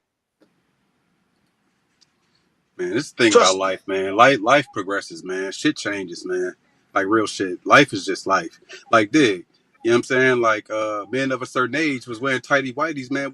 I hope none of you niggas are still wearing them motherfucking Homer J. Simpson drawers, nigga. You know what I'm saying? Times change, man. People evolve. Shit evolves. And at the end of the day, man, people got to get out here, live life, learn some hard lessons. And it really is what it is, man. Like, and to the point about how it changes in terms of how women dress. I hope we ain't making it seem like it's just black women. Because if y'all ain't seen these snow bunnies half naked with them Man, pale, listen, man. It's with them, culture. if you ain't seen these pale these snow bunnies with these pale pancakes out, nigga, going to rodeos and shit like that in Texas, my nigga. If you ain't seen OU Texas weekend and all them pancakes out with them cowboy That's right. boots, man, the black women just look better doing it than these white That's girls, right. bro. But don't just act like it's a black woman thing, because it ain't. No, they It's just just a thing, highlight my it. nigga. That's all. Because they're influencers, so they highlight them. Like that's why I was telling Will. I was touching on what Will was saying earlier. So they use them because they highlight them. You feel me? But and then when they highlight it, people start thinking that's the collective, Yeah, but the right? message is important, man. It's important to not just make it seem like it's black women, bro, or not to make it seem like crime is just black men. Like I think the whole message is important, because if you're telling half the story, it's a bunch of people that's stupid as fuck and they believe that shit.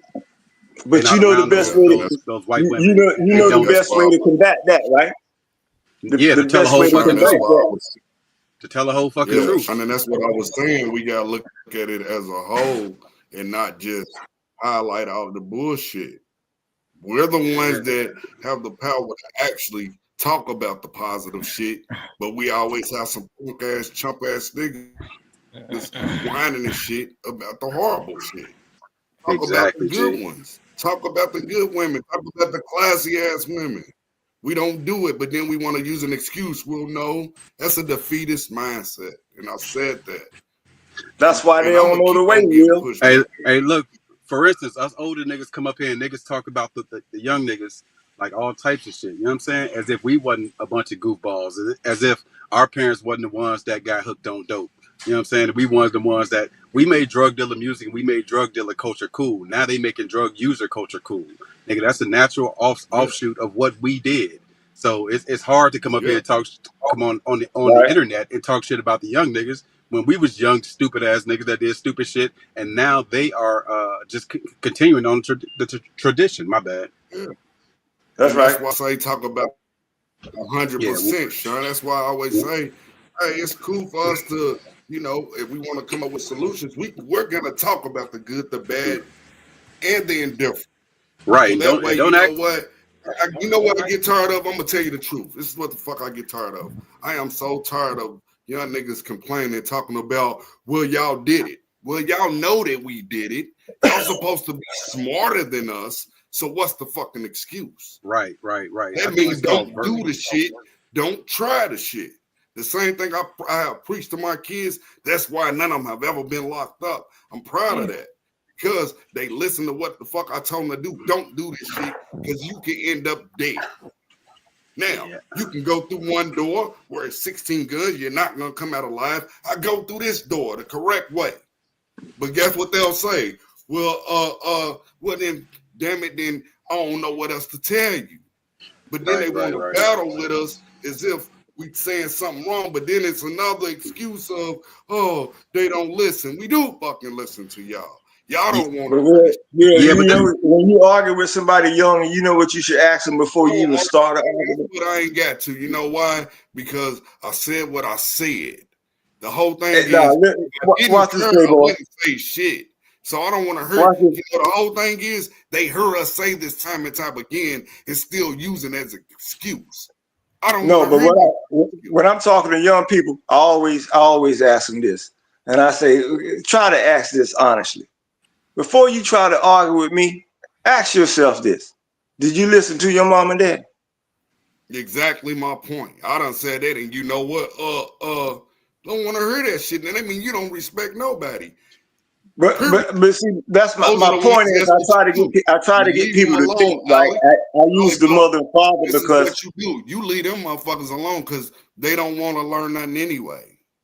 But some people do, Will. They know it all, but they complain about it all. They know it all. But look, niggas got to know when to give a fuck and when not to give a fuck. Look, prime example, right? We come up here and we have these conversations, and they be these black people conversations, and it's a bunch of niggas who I think vote against their own interests. Me personally, right? Yeah. So my goal when I build shit and build community shit is not to convince them niggas, it's to convince the people who can be convinced. Exactly. So at the end of the day, man, you just drop your jewels and the motherfucker gonna take the jewels or they ain't at the end of the motherfucking day. Exactly. They don't have to listen to you, nigga. When I was out there getting it, nigga, I wasn't listening to no old niggas.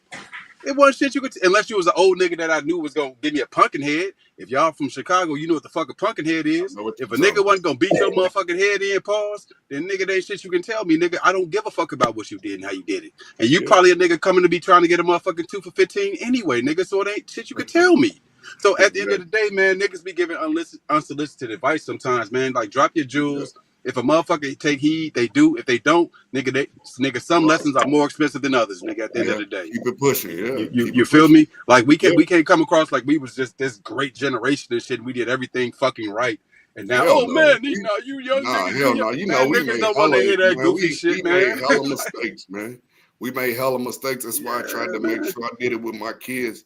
And you know what? That's what I'm proud of the most. That my kids turned out right, and they didn't make the same mistakes I made. Right. Drop your jewels, man. If hey, look, man, when they go sit down and they got time a few years to think about it, nigga, they'll think about it. Or they won't. You know what now the funnest part for me is I get to do it with my grandchildren. That's the funnest part for me now. You know, they say that's the true measure of a man, Will. Yeah. His children. Yeah, it's what my kids think about me. If I did right by my kids and everything, I know I had an accomplished life. If I was a piece of shit, it would have been different. But I'm Hey, glad I Ham, got. how's that recovery coming? It's doing good, man. I'm healing up pretty good. I've been sparring a little bit, so I'm You been getting to it. boxing to strengthen it up? Yeah. I gotta get the same surgery, man. Yeah. Yeah, I tore my cuff about 2 weeks ago. That shit sucks. And it's not at that point yet where I gotta get it. You know what I mean? Yeah, I couldn't raise my arm up above my head, so I'm like halfway. You know what I mean? Like right here. That's it. oh no, I couldn't do that at all. My biggest issue is at night when I'm trying to go to sleep, because I naturally sleep on that side. So it's a mess. I know what you went through, boy. Real shit, man. Y'all done? It was fun. Y'all done, man? Y'all done? Y'all motherfuckers done? Bothering Don't the be people? done now. Yeah, you can hear me. You can hear me. You can hear me. Yeah, You can what's hear up, me. man? Can you hear me? What's poppin'? Can you hear me? Hey. Hello. Good evening. I'm trying to see if these bald niggas done ranting or not. Run for what? Cause these. Who the fuck gonna run from you? I said ranting, nigga. I ain't gotta run from nothing. I ain't gotta run for nothing. I don't think none of you niggas could beat me up. So I definitely ain't running. What are you talking about fighting? The fuck? Hey, listen. I ain't running for nothing. I said ranting. You niggas been ranting the last hour. 1 hour, 36 minutes, 46 seconds, and 2 moments, nigga. You said what? Right? So you was ranting. And I'm tired of it, bro. But I do want to give credence to what Ali was saying, right? Because he was saying you weirdo niggas, right? But what people need to understand is when he was talking about them niggas in his generation. You know, y'all. Yeah, that was buying the pussy and shit. Yeah, you in this generation, yeah. Ali, how old you is? I'm 49. He's Ali, 60. how old you is? I'm 49. I was born in the 70s. That's your big brother. That's your big brother. That's your big brother. That's a 10-year age gap right there, nigga. That's your big brother. Big brother at 60. Yeah, he could be your big brother at 60. That's 11 years, nigga. That's your big brother. That's your generation. He could be my uncle. He couldn't be my No. He your big brother. So this is what I'm getting at. Dude, so what I want to be understood is that when Ali was going on this rant, I think he wasn't talking about the young cats around here. I think he was talking about them old tricking niggas, his age and your age, Mr. Williams, that actually fucked the game up. No, listen to me. You have to understand what he was saying. Because I saw your face. I saw your face and you took out of context what he's talking about. What Ali is talking about, he's talking about the breeding of the generation of the horrors we have now was created by your generation and his generation.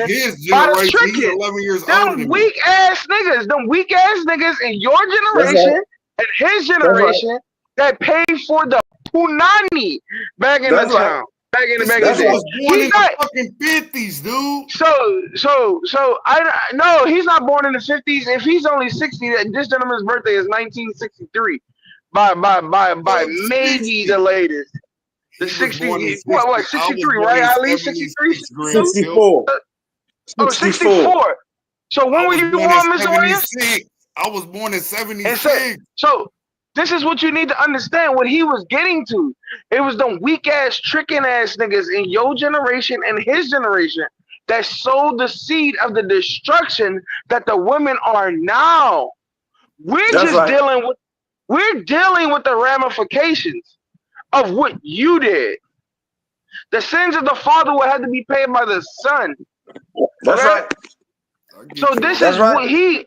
I just wanted the context that the bitch ass niggas was the old niggas, them old niggas above like people like me. You know what I'm saying? I just wanted to clear that up because some people may have took Ali wrong when he was talking, but he was talking about them tricks. He talking about the platform, bell bottoms, do a little bumper coat. You know what I'm saying? Show the quick Hold up, man. I $40. grew up in Jerry, the Fuck 90s. on the Jerry bitch. Curl wearing Hold on. ass Appreciate nigga. that to a degree, Rev. I grew up in the free 90s. bases, heroin shooters, You know what I'm all this. saying? Yep, But you're right. Tupac and them was out, man. I was Yeah. a fucking teenager. Like, But I don't get that. you a prime example. My era was actually fun. Listen. No, listen. You heard that it was fun, but that's what he's talking to. He's talking about to the destruction of that quote unquote fun that you just mentioned. The fun was actually the destruction of the women that we have today, because those ended up being the mothers that raised the seeds that we have now. Do you know what fun is? It's the beginning of your funeral. We did learn the bad shit as far as criminal behavior and shit from them, but we had, our generation was at that right time where we could actually go to clubs and shit and really have a ball, have a blast. We was outside. There was plenty of community centers and everything that was open and shit. So we got to have mentors and got to see that shit. Now you could say a loud minority was doing a whole bunch of more shit, but we actually grew up in an age where there was community centers all over the place.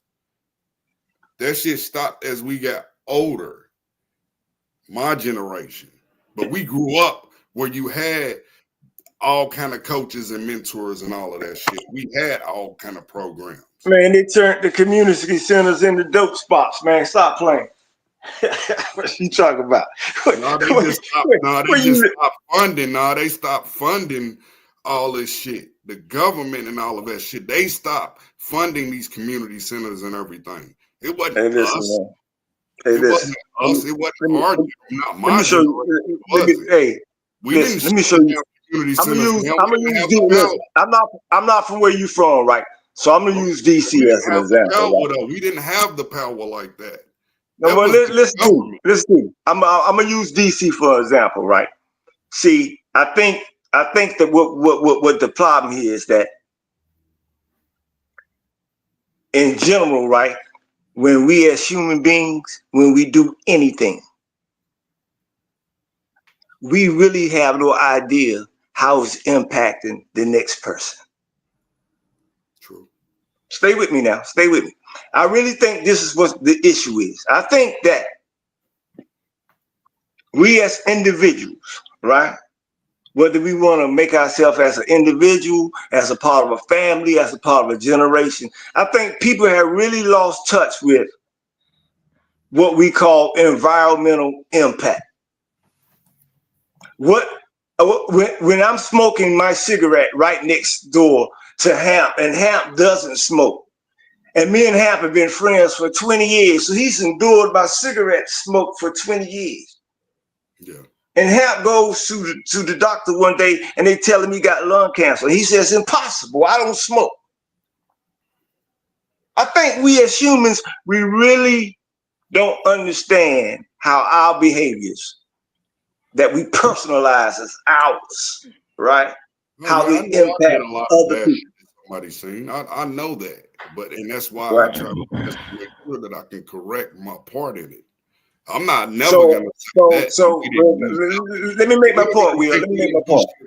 I think today's society, more than anything, the biggest ill is a lack of discipline.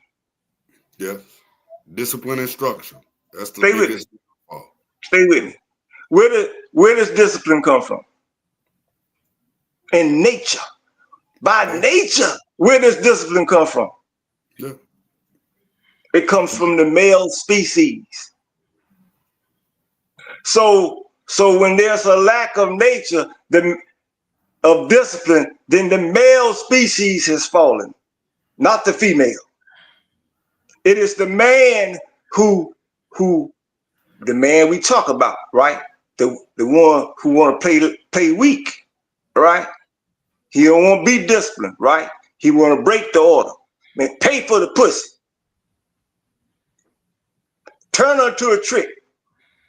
I know she poor. This $1,000 going to entice her. It's going to entice her. They rent 300. I got 1,000 sitting right here for 30 minutes. See, I know all the games. I saw them turn families out with dope. Yeah, I seen mothers become such a dope fiend that she told the drug dealers, yeah, you can knock off my 2 daughters.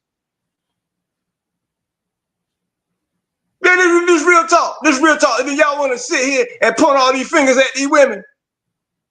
All the bullshit y'all done put them through. Really? You bitch ass niggas, really? See, you can do that when a real player ain't around. But when a real man come around, see, I'm gonna call you out. When I said, I can smell weak niggas. I can smell them. You smell like Brute by Fabergé, nigga.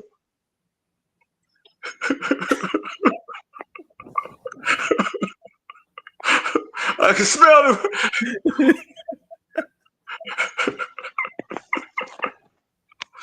No, but seriously though, all jokes aside, man, we as men, right? We as men, right? By our actions, not by our mouths, right? We gotta teach younger men how to stand strong, man, in many situations, right? Watch this. This discipline that we talking about, it touches everything, right? Watch this. The same discipline, if was instilled, the single that be crying about they got robbed out of their contract, it wouldn't happen. Because see, they wouldn't sign a contract without understanding. Same thing with sports players, right? I can go on and on, man. Discipline means a lot, right? Discipline is the difference between you coming in first and coming in fourth. Fourth don't count. You're on place. You feel me? So we as men, man, we how would they say it? We have to take the rope by the stronghold and hold on to it tight and pull it. Make sure it's firm.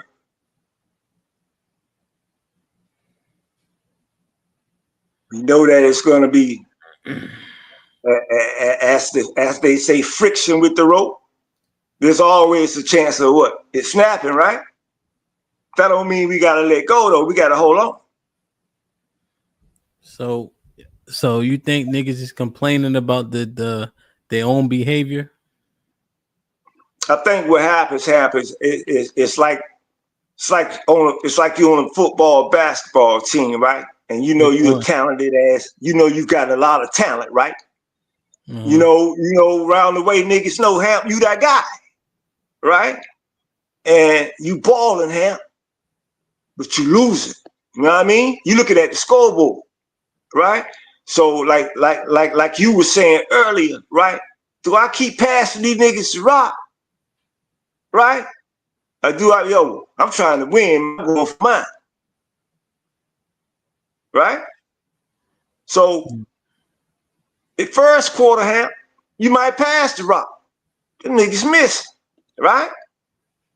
Second quarter, you still passing the rock, they still missing. You can start shooting a little bit because you're like, man, them niggas is tearing us up, man. If I don't shoot a little bit, right? Yeah. You start getting in third quarter life, Hamp, and you way behind, you ain't got time to pass the rock no more. You know what I mean? Yep. I'm going to the right. If you trying to win, if that's your, you know what I mean? If that's what your goal is. So as you were saying, a lot of people, they like, look, we're gonna create super teams. You feel me? I see dude, he shining on his team. They some garbage though, but he putting in work. I see dude over there, he putting in work. See, that's how it was when you went to the neighborhood. All of them moving to the neighborhood. All the gang stars, not the gangsters. You feel me? That's the only way. That is called what we call in history. We call the New Zion. Mm-hmm. We call this the new creation. Let me do this real quick. Put him in the fucking bedroom. Get him out of here. Come on. Wait a minute. Whoa, my money here. Get the fuck out of here. Get him the fuck out of here. Put him in the bedroom.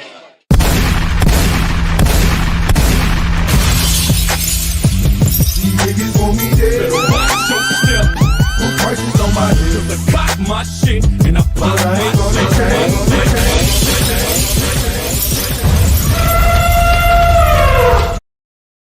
Like, share, subscribe, tell a friend, and tell a friend. Hit that like button right now if you can. That helps the channel the most. Reaper with the 10 ounces. Salute, Hamp, and Panel.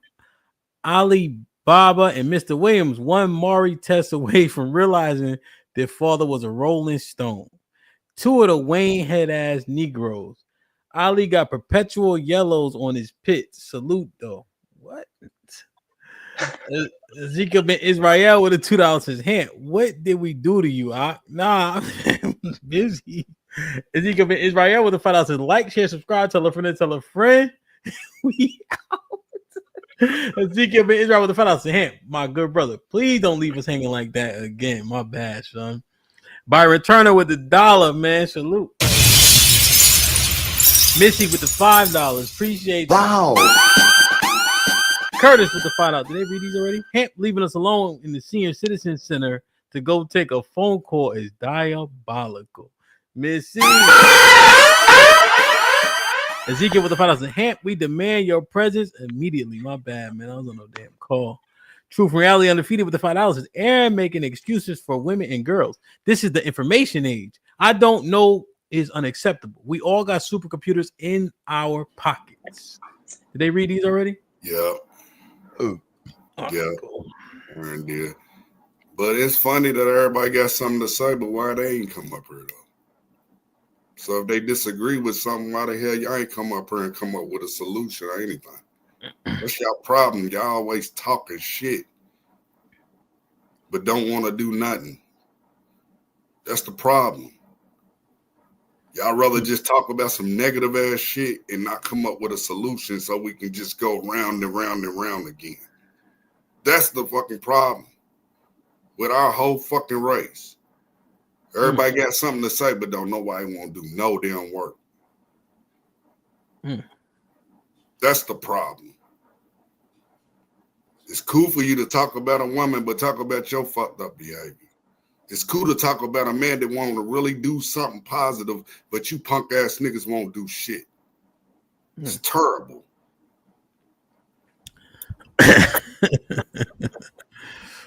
You know, the retort would be the fellas said that the men are making the change. You don't think so? Man, you know what? It would be nice if I could, I can't say that that's not true, but it's not enough. It's not enough men doing it. It's easy for a man to say, oh, yeah, I'm doing this. I'm a good father and everything, but you don't got your kids. You don't see your kids. You're not even willing to even sacrifice your lifestyle for that. And then I can't stand piece of shit women who do no effort but want to say something too. If you're not going to do something, part of the problem. I got a question for you, Ham. A lot of women talk shit and ain't even a good fucking mother. Don't even have custody of their kids at the time. Cause that's how they got the freedom to go out here and chase niggas and have niggas chase them. I just don't respect people who don't want to do shit positive but then got something to say. Hey, Ham, got a question for you. Sure. I know you're a biblical man, so you're already reading the Bible. There's one, listen careful. There's one word in the Bible, just one, right? That if comprehended correctly, the Bible, that word would make you one of the most powerful people in the world. Do you know what that word is? Few. Few. F-E-W.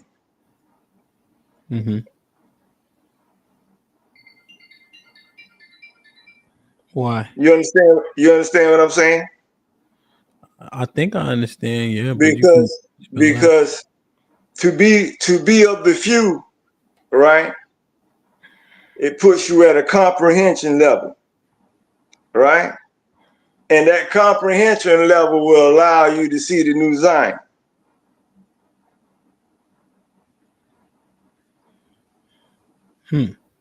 That's true. Yeah, it's You understand what I'm saying? Yeah, it's the 1/3 for sure. Many So will that be few. called. Yeah, many will be So called. Few will be chosen. Right.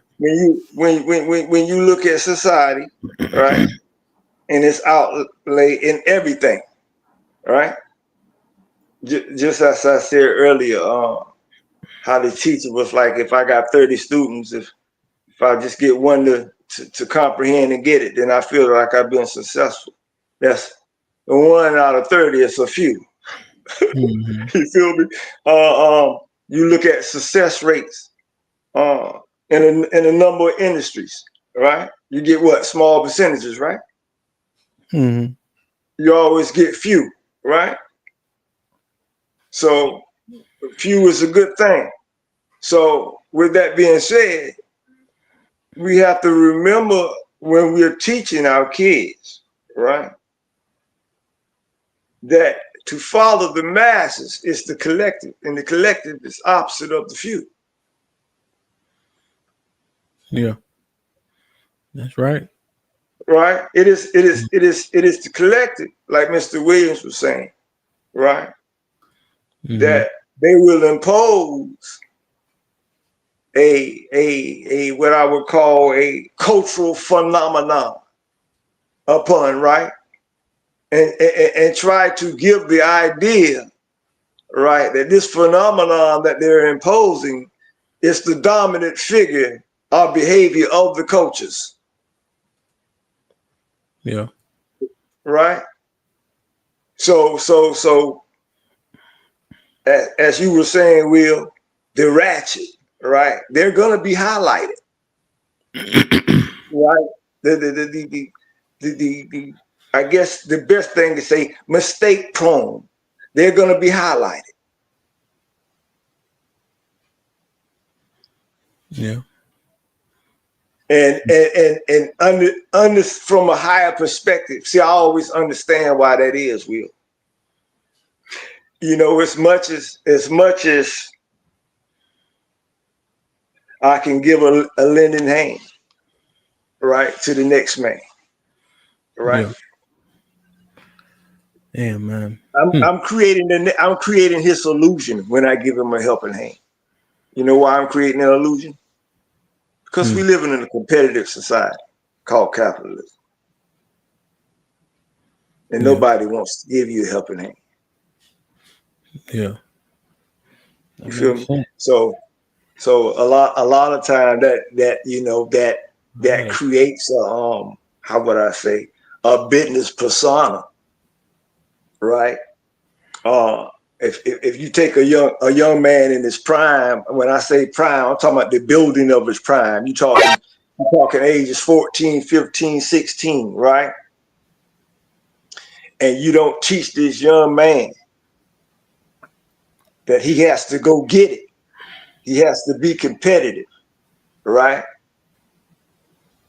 He may be what we call laissez-faire when he in his early 20s, right? He might need to be pushed a little harder, right? In the men circles, we may call him a little soft, right? Got to harden him up a little bit, right? Because he lacks that competition, right? Right? So that's why I say you have to be careful when somebody give you something. You can be humble and accept it, but at the same time, always remember, if Aaron give me $5, that's just a blessing. That ain't a gift. That's a damn blessing. Because nothing is expected except from oneself. Yeah. You know, I see some people who they complete losers, and their parents or somebody unfortunately pass away and leave them whatever, and then they fraudulently try to act like they are some expert in this and that. This might be risky. Arnold with the 20 ball. He said Alibaba already gave his final thoughts 10 times. He got to go. He kicked Alibaba off for 20 minutes. Damn.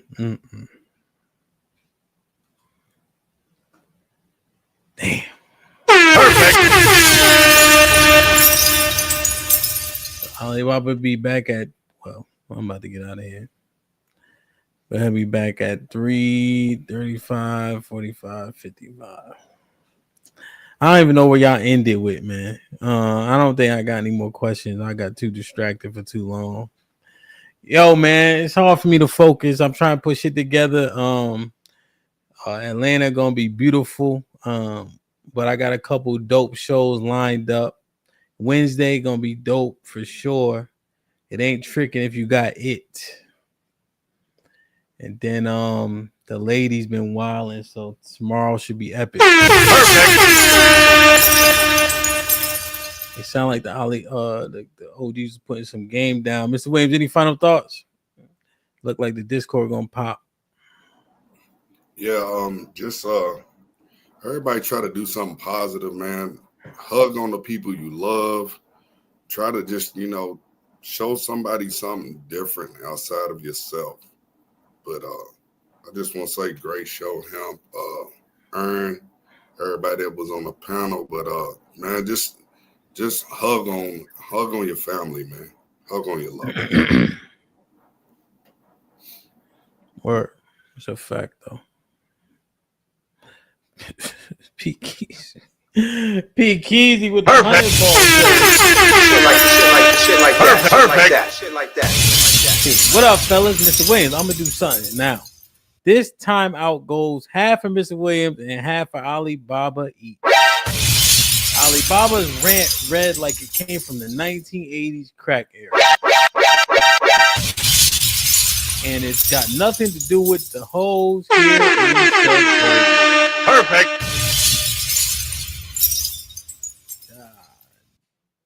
Damn, man. P. Keezy must have been listening and just totally tired of whatever I missed. Aaron, that means that it's you and Mr. Fantastic fault, essentially. You, DJ Hamp, and Mr. Fantastic ain't shit. Hey, get him,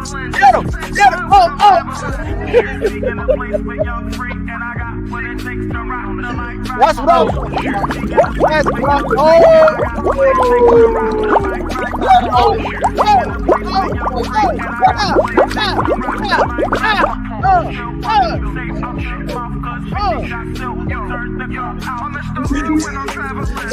Yo, even you gotta stand up, bro. You gotta stand up. You gotta stand up.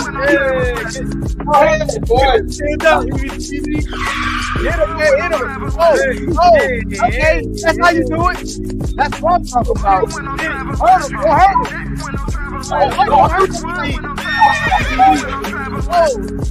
Traveling. This when I'm traveling. Yeah. That's what I'm